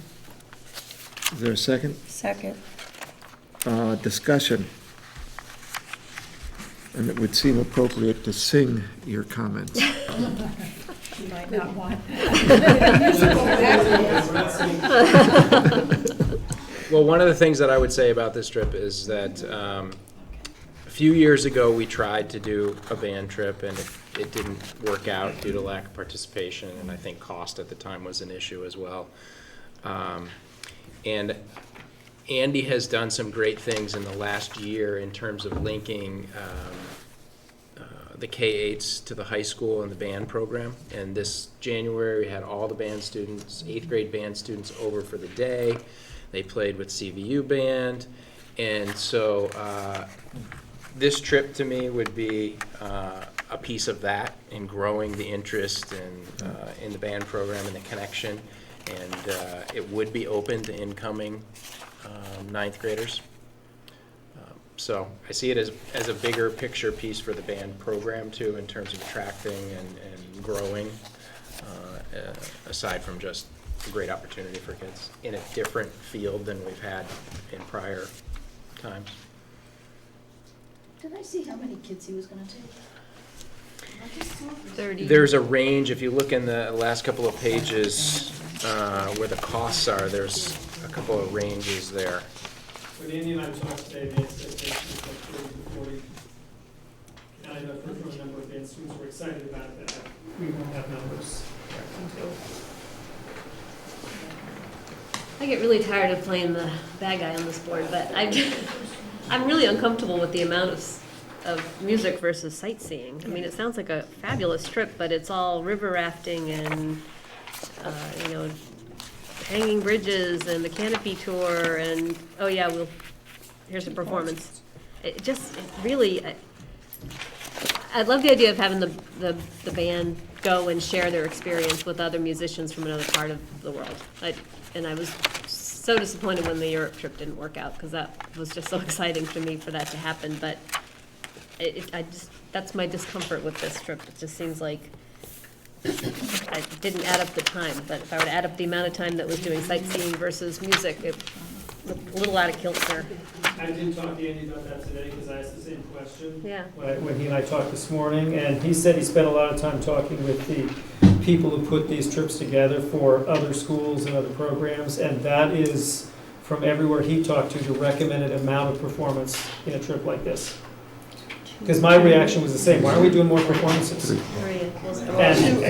three. And I'll just second Gene's concern and Chris's point, because I've been on tours with the BYO, and that's the number of performances they do, and from that experience, I think it is hard to make more scheduled performances in this kind of a time frame than what's here. And I share the concern, Gene. Three performances. 3 performances. Yeah, but you got travel, so you're really talking about a Three week. different towns, and you got rehearsals leading up to the performances. You don't just sit down and all of a sudden play together, so. I'm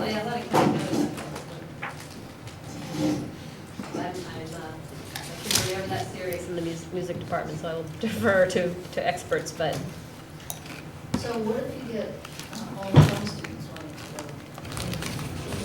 Is there a minimum threshold of students you need in order to have, Yes, well, just having to make it. I'm not sure what that number is. 10. 10. When Andy and I talked today, we're gonna do it. 10 kids, we can make it work.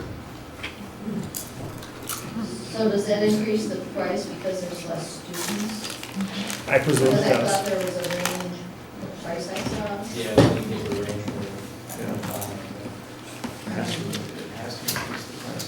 Yeah, I think there's any way it would. So you would have to chaperone. But you have a ceiling, and if your ceiling, say, you can go They had something in here about tryouts if it got too big. Yeah, if need be. Yeah, I mean, you're talking about That's what Yeah, well, we talked today, I mean, 48 of us, but, I mean, 65 kids went, we talked about that today, and Andy's comments, we'll figure it out. I mean, if you get that many people who want to go, I'm sure we can figure out the way that can make that work, because that'll then make the cost less, I would presume. Yeah, that'll be a good problem. Yeah, exactly. The 10 would, I don't know. I think you're gonna get priced out. I think we might too, but we got 70 That'll kids who make wanted that to go. decision. That'll make that decision, if that's the way it shakes out. Yeah. Do we have further discussion about the band trip? Can I make one other interesting point? Instead of a rave, Andy's set up for the Glenn Miller Band to come to the school on September 6th to play a concert. So that'll be slightly different musical genre than the rave might be. Maybe Glenn Miller's doing the rave stuff now, but it's not my expectation. No, Glenn died in 1942, but. Moving back to motion on the floor, all those in favor of approving the Costa Rica trip signify by saying aye. Aye. Any opposed? The ayes appear to have it. The trip has been approved.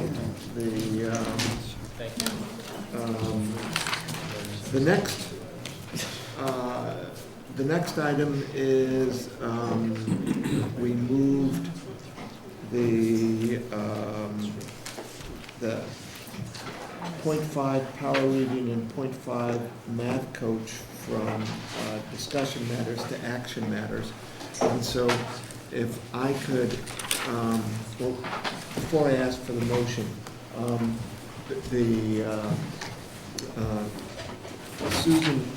Susan put together a lovely outline of questions that would help us develop kind of parameters and an approach to the May retreat when we're going to be looking at staffing issues in general. Some of them were a bit more specific to this issue and were for Sean's benefit. I was hoping to have those to hand out to the board tonight, but I didn't quite get that organized, so they will get emailed out to everybody within the next couple of days. What I'm hoping is that Susan's great work will help to get other folks thinking about what we want to talk about during the retreat about staffing, what kind of information we want. And so with that email, with Susan's questions, will be my request that we get some additional questions in, and that we start the process of shaping the retreat from those parameters. So that will be going out later this week, and my apologies to all of you that that they didn't get out. I was trying to coordinate it from far away and probably didn't hit the send button. Having said all of that, if we could now move to the specific items, and if I could have a motion to approve the .5 FTE power reading position. Second. And let me hand out, this came late, and I just printed it out. I think there are only 10 of them. It's a letter from Molly McClaskey about the power reading position.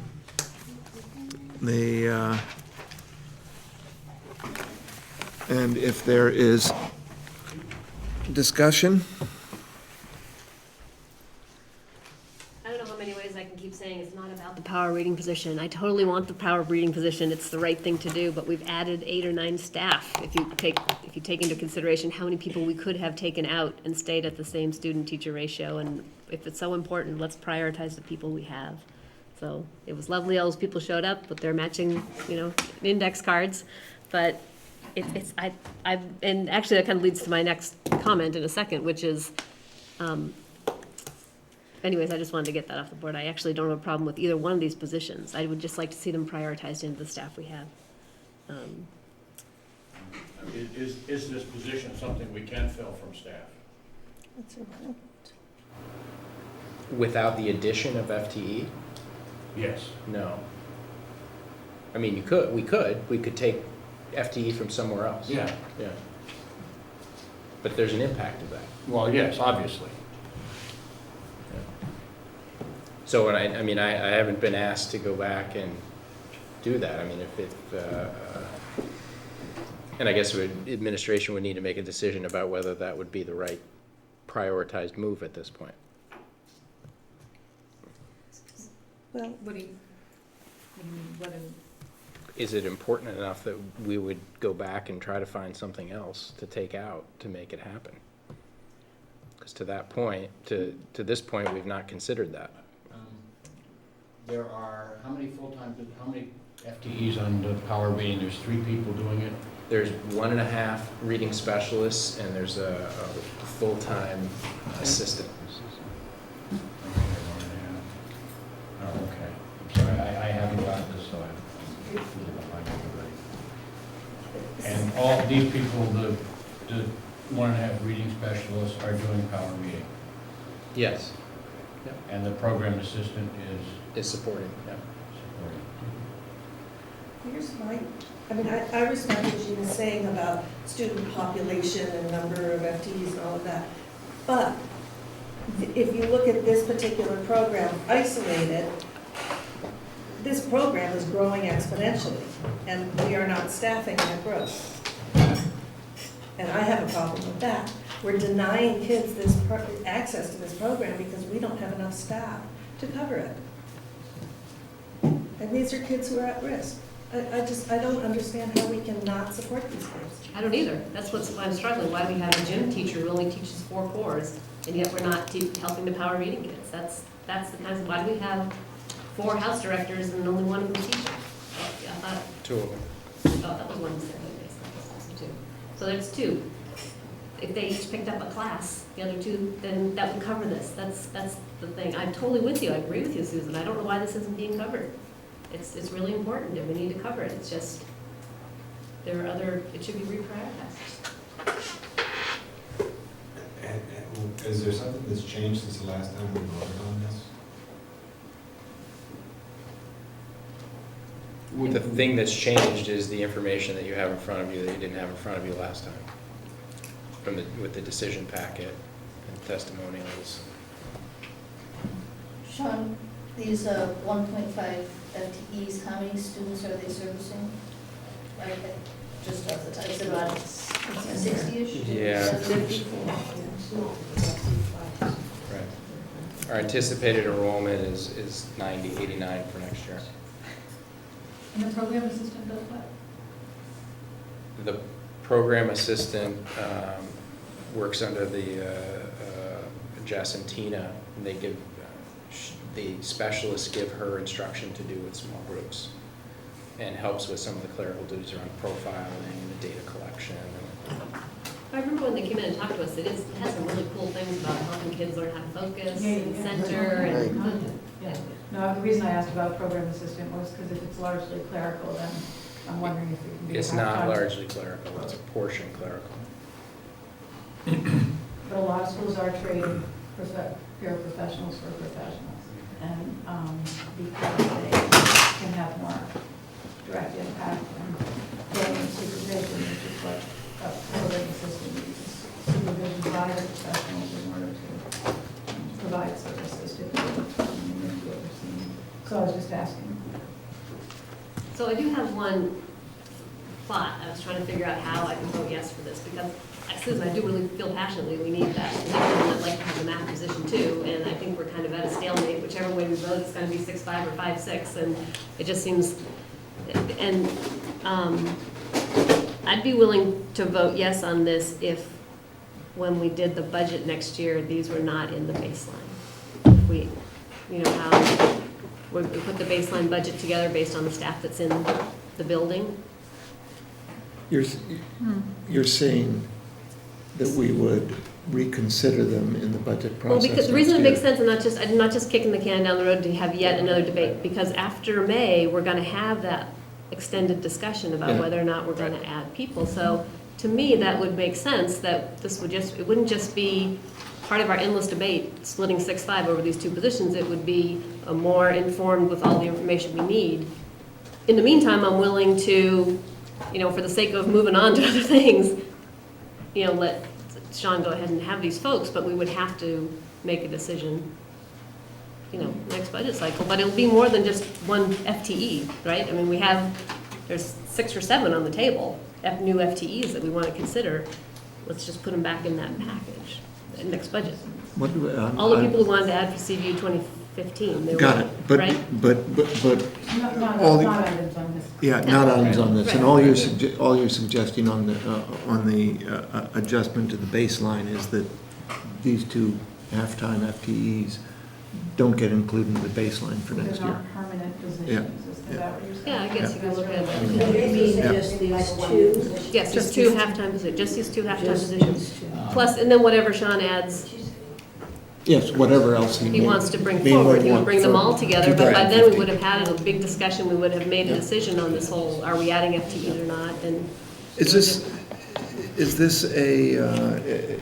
this an approach that would work for folks, for Can we clarify what, Yeah, what can you, 2 positions we're referring to? Because I'm looking at 6 here. But they're replacements and these are new. these are new. Okay. So you're talking about. But it would be a one-year position We're saying essentially. that each of these would be, yeah, the equivalent of a 1 year. The reading and the math coach. Only Right, and we'll vote separately, so if people feel differently about the 2 of them, we can, but yeah, that would be, I could vote yes for both of those if they were 1-year positions, and we. Do you see, so they're not, yeah, so they're not new personnel that's added into the baseline from now on, and possibility You'll- to cut it. We'd reconsider them after having further discussion at the retreat. Yes. And keeping them out of the baseline keeps them on our frontal lobe. It makes us. Yeah, in better terms than the 1-year contract is a contract discussion between Sean and the employee. What you're asking for collectively is that when you do your budget assumptions, the bottom one entry will say that these 2 positions are considered out of the baseline. Yes. Yes. As other schools do with other positions they have. And so that just means that you're going to start the discussion with these items, not in the budget, and the discussion would add them in, and that's how we started the process. So we know how to do that. I can look at that. I'm just jumping because I do not want this to get into contract stuff. I want you to have the leeway of hiring with whatever kind of contract. Every budget, there's time for people to not be back in there.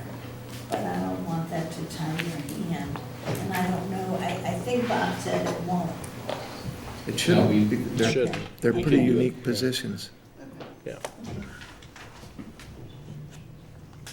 Yeah, I So feel that's- good about that So suggestion. you'd be able to give just a normal contract and And if it didn't get in the budget next year, it would just be a reduction. Right.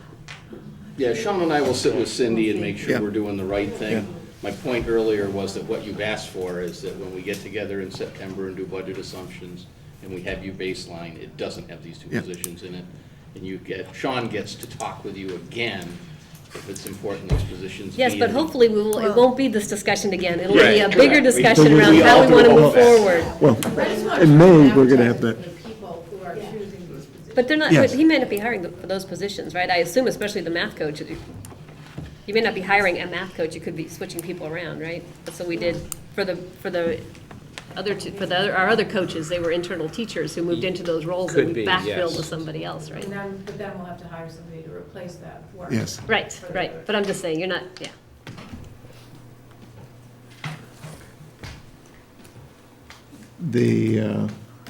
Are we at a consensus on, I don't think it changes the motion. No. We just, But I have you on film. we're on The film. motion is only for power reading right now. Yeah, but, and both people who are watching it are taking notes.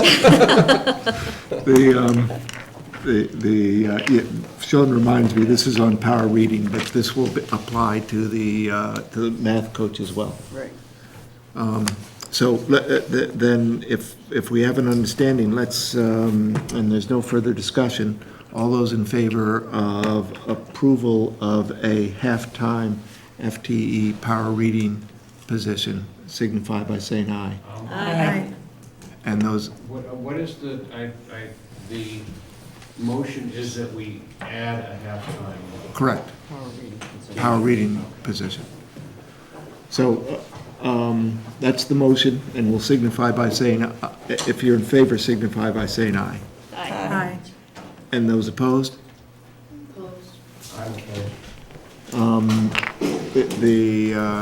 Were there more than two who were saying nay? Then it is passed 8-2. And I need a motion to approve the halftime math coach position. Second. And is there discussion? And what exactly does the math coach do? Sean, I'll defer to you. You didn't get the packet? I didn't get the packet, so. So the math coach would have some math-specific responsibilities, but also the responsibility of an instructional coaching team. We have 2 coaches already. And so, I mean, to break it out in a couple of bullets, this person would lead work with the math teachers that's already started around incorporating the Common Core standards, the standards of practice that they're working on, and working on standards-based instruction in general. Would analyze a lot of that data that we have to look at generating some focal areas within math instruction and curriculum, including identified subgroups, SES and IEP, and then more broadly collaborate with the 2 other instructional coaches to design in-service and professional development for the full faculty around standards. So does this math coach then need some sort of special training for They, not necessarily, the other 2 coaches would help this person with that. They've been doing this for quite a while. They have gone out and done some coaching training, and we could have this person go out and do that too if we felt that it was needed. I think because of the math-specific focus of this, which is a little bit different than the other 2 pieces, that may not be needed as much. Okay, and why shouldn't we fill this internally? We may. Okay, I guess why do we need to add a half of FTE to do this? So that we can also continue to have the amount of FTE that we have in math to keep those class sizes where we would like them. But we've had years of declining enrollment. Yes, and the research around best practices changing, and intentional and precise instruction, assessment, grading, and reporting is, and the ability to personalize is much different. Yes. I also have seen data that suggests that class size really isn't that important in outcomes. Oh, I'm confused. you can find data to support Just about anything. just about anything, yeah. I'd say our experience right now, the last couple of years in the core, where we've had the luxury of having anywhere from 75 to 90 students around that team of teachers, and in learning and continuing to learn about all the standards work, shows that those lower numbers do help a lot, particularly in the beginning stages of the learning process for our faculty. I think there will be some efficiencies to be realized as we get better at it, and I think there will also be places in our curriculum that we will definitely be able to afford to have larger classes, upper level courses that can afford to have more students in them, and so we have to be strategic about that. So as we move to a common core curriculum, would this position then be temporary? Well, the way it's going to be voted on tonight, yes. My hope is that we would figure out, after further discussion and clarification and how this fits into CVU Evolve and standards, that it would become permanent. And I think particularly with the growth that we want to make in math, and with the changes in math relative to the focus of standards of practice, which is how to teach, not necessarily the content. And that's a K-12 work that's happening. Right. How many Would it be possible to create this position, this 0.5 FTE, by taking a quarter of an FTE from each of the other coaching positions?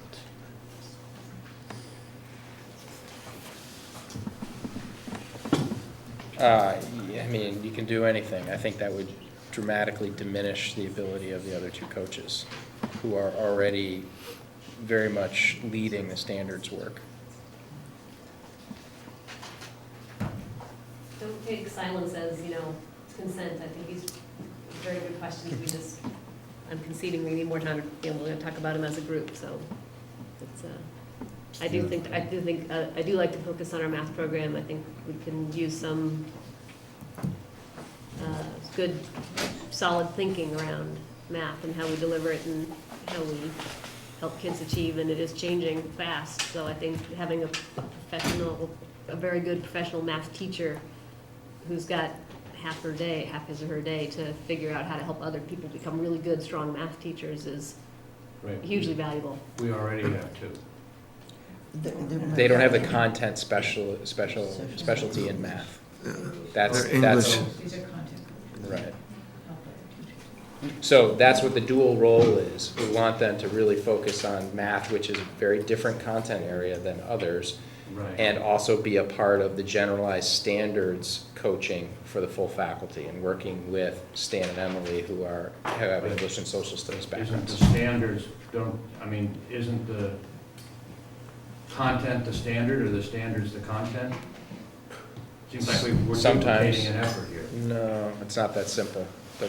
There are content standards, there are skill standards, there are practice standards, and so there's all of those for math. Okay, so we've got one coach, we've got two coaches who are working on the content standards.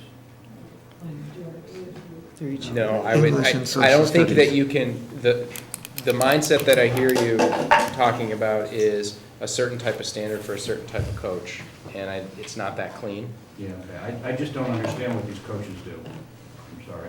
Well, the one thing that clarifies it is the vision, I think, is to have 4, right? So you'll have for the 4, English, Right. social studies, Yeah, we science, and started math. with the 2, So that right. was, the intent is to have a content specialist in all of those Right. areas. But one of the things they're helping teachers do is not just how to teach math better and then you teach English better and you teach social, but what are the teaching practices across that they can share and learn, because we're trying really hard to have differentiation in the classroom. How do you teach a kid who's really good at math and maybe not so good at math, that kind of thing. So there are some things that I think are common teaching practices that are agnostic to content, but then there are also content things that are really important. I don't think an English teacher would be the best person to teach me how to teach math. Right. But No, I think what we found, Ray, was that with Stan and Emily, they could serve some teachers in particular content areas much better than others. Mhm. We ran into a little bit of a wall in math and science, because they don't have the deep content. Right, but we have two coaches in math already? No. No That's coaches. two Oh, tutors. okay. We have one in English, one in social Okay, studies, we're adding one. I thought you were telling me there were 2 coaches No. in math already. Okay, I understand. Okay. Now, so this math coach does in-service then? That would be one of the responsibilities. One of the yep. responsibilities. What are the other responsibilities? Don't they work Everything's one-on-one? in the packet. I mean, I I'm don't sorry, know. I didn't get the- I'm happy to answer all the questions, but they're all in. I just don't feel like I can approve this without understanding fully why we're adding another position. I'm sorry I didn't get the fact, maybe I'll just, abstain here. So for the math coach, the responsibility really is that specific work with math teachers. We've started on the Common Core standards of practice, which are how to teach math. And that will continue next year with 4 or 5 of the in-service days being around studios where we have professionals come in and work with our math teachers. Right. And they actually observe them in the classroom. And so this person will be able to really bridge that learning between the professional development times by being in the classroom with teachers, by helping them plan their lessons, by observing and coaching. They are assessing the teachers, so this is. Well, they're not in an coaching is not an evaluative position. Okay. So it's observation, it's support, it's resources, problem solving, but it's not evaluative. So they don't come to the administration and say, there's a problem with this teacher. Right, well, that's not it. I mean, Right. hopefully that when the teachers are evaluated, this is what you did good, this is what you didn't do good, this is Right. what you need to improve. Ray, it's 9:45. I hate Okay, to I'm cut- sorry. I hate to cut you off. And make sure that Sandy has the correct email address for you. Yeah, I get her emails, maybe she can send me a paper copy of these or Yeah. something. You guys just work it out so you have this Yeah. stuff ahead of time next time. Okay. And I apologize for cutting you off. No, I that's fine. assume we have no further discussion? All those in favor of approving the halftime math coach position signify by saying aye. Aye. All those opposed, nay. I'm going to abstain because I don't Okay. understand the position fully. So we have an abstention by Ray, and it carried 8-1. I did get, The power rating too, did you do that? yes, we already did the power rating. Yes, that carried 10 to Oh, that's right, 8-2. 8-2. Yeah. So it's 7-1. I screwed the math up, 7-1. Let's move to 7.1.1, approve leave of absence request for para-educator from September 2013 to October 2013. Can I have a motion? Second. Is there any discussion? Hearing none, all those in favor signify by saying aye. Aye. Any opposed? The ayes have it, it's approved. Can we do all of the personnel nominations as one, or do we need a separate motion for each? Yeah. I just have a question Yeah. about the word. It says approved increase of 0.5 FTE. Isn't it just a replacement? Which one are you talking about? The First two. First two. So the math teacher and the social studies teacher, it says an increase rather Yeah, than I had a question. a straight Right, so they are 0.5 currently, and we're adding 0.5 to them, so they become 1.0. But they're replacements. Yeah, but they are replacements, it's not additional FTE. Well, just Yeah. Yeah, okay. I'm a little confused. Excellent with question. Very though. confused. This is no additional personnel, it's just, Right. But why does it say an increase then? That's exactly Yeah. right. Because I think the language is to the individual's contract. Yeah. yes. So it's a 0.5 increase, for example, Oh, for to that- Carrie Goose's contract. Okay, so we're Yeah, somewhere, because she's currently 0.5, we're adding 0.5 more to Okay. her contract. so we're losing We 0.5 lost a somewhere. 0.5 somewhere. Yeah. Well, yes, we are filling the other 0.5 somewhere else. We may not have filled it yet. Oh, okay, so some, So there's no reduction and there's no increase in FTE. This is just a replacement. and that's true in all 4 cases? Yes. Let me go back, can we approve all 4 at the same time with one motion? boss.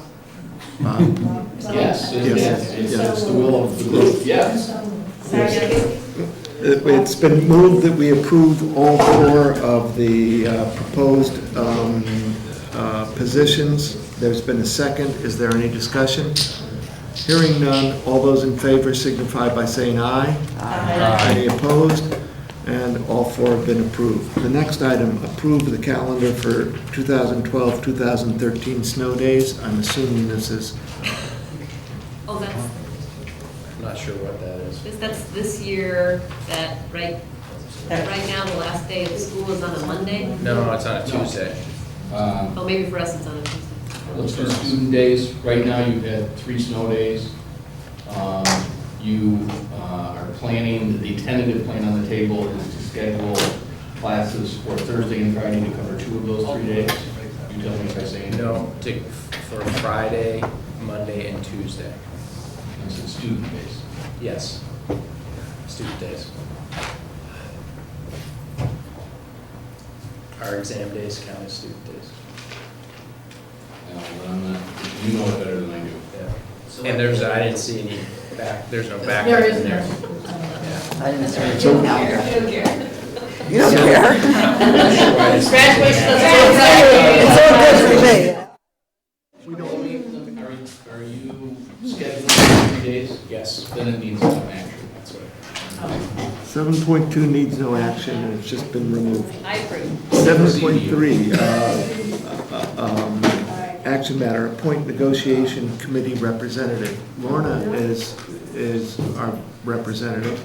Do we need a second one for this training? I think so. I Okay. think that was the consensus at the group meeting. So I think we need to, number 1, approve Lorna as our representative, and since she's been working on this for the... I don't know how I got on this, but She I want to, I for the just past- feel like I Lucky wasn't. girl, that's all. The other thing is that the board hasn't, I don't think, I mean, we haven't decided if it's going to be 1 representative or 2. I think the committee is leaning towards a 1 representative solution, but we haven't had that discussion. We're leaning towards a 1 representative solution. We are thinking about for the training, For the training. This that is we just are for going the to have training. 2. So And there Lorna- might be, so we have that flexibility because we haven't really But I'm decided saying if that. we do end up with 2 people on the committee, it would be good to have 2 people and have them both go to training. Right, well, that's what we would say, yeah. Lorna is our representative, and I think we need someone else to go to the training. David, it has not been decided how many representatives we need for the Yes. next negotiation. Yes. It could be 2. Yes. I'm and just saying that which- like Susan, for instance, out of the blue, may be interested in going to the training, but is not actually interested in being the lead negotiator. So if But Lorna explained why it might be limited to 2 in the training. yeah, I think 2. I mean, I just think if the association comes with 5 people and we show up with 20, then To the training. it will not be as effective, you know. The training's just for us, isn't it? Is it? No, No, it's a joint training. I didn't mean us in any way other than. You and Lauren? The bigger we, the bigger us. It's a joint session with the association negotiating team and the board negotiating team to the extent that we can figure that out. Do we have a second person to volunteer to be? Joan, I did see your hand I up. just wanted, What's the question? No, that's a good question. no, because it's something about executive session. Do we have a second person who wants to volunteer to do the training in the event that it becomes 2 representatives? Right, I think that's the way it is. Everyone's jumping up and down. I mean, I would love to do it, but as you all know, I'm married to a teacher, so I feel uncomfortable. Not just in Yeah, not in the you probably- supervisory union, but in Chittenden County, and so I feel uncomfortable being on a negotiation committee. It's a really important role, and it's kind of fascinating. Yes. But Jean and I are in the same situation. I'd love doing this, but I can't. I'd love to do it too, my wife's the teacher. Yeah. Plus I negotiated for the other side twice. Susan, you're That's not what- interested? Susan, think about all the time you're going to have on your hands. We'll only be the backup. I'll go to the trainings. I really don't know anything about it, that's why I'm So go to hesitating. training. So that's why I wanted to go to the training and just sort There of you learn go. about it, Yes. but not be There's the two ultimate trainings. Go to the first training. You're You not wouldn't- committing to you're not gonna anything. be- You're not gonna be the ultimate, but That's you right. may be the other person. Well- I think that's very There's unlikely. two trainings. Yes. If Susan went to the first training and wasn't interested, somebody could go to the second. Okay. So Susan, so Susan is going to be, That would be Susan Grasso. Be clear about that one, Reed. and I think that's an appointment. I don't think we need to vote on that. So you're so appointed. Can we have a motion to approve $14,500 construction fund project for preliminary engineering work for the Fields project? Second. Is there any discussion? All those in favor signify by saying aye. Aye. Any opposed? It's been approved. Can I have a motion to award electrical upgrade contract? So moved. Is there a second? Second. Do we need discussion? There was information in the packet. Hearing no discussion, all those in favor signify by saying aye. Aye. Any opposed? We have approved the award of the electrical upgrade contract. In your materials was a charge for the co-curricular subcommittee. Is there a second? Any discussion? All those in favor signify by saying aye. Aye. We've approved the charge for the co-curricular subcommittee. Keep moving. The next item, the consent agenda. Can I have a motion to approve the consent agenda? Second. Is there any discussion? There being no discussion, all those in favor signify by saying aye. Aye. Any opposed? The consent agenda has been adopted. You can all read about the next meeting dates in 9/0. Let me just add that the new board member orientation, oh, I didn't write the date. It's 5:30 to 7:30 on, hold on. It's 5:30 to 7:30 on April 17th. And it's open to anyone who is not a new board member. Legislative breakfast, 7:30. Monday morning. Here. And legislative breakfast is not on here. It's Monday morning, 7:30. It's here in the CVU library classroom. It's usually pretty entertaining.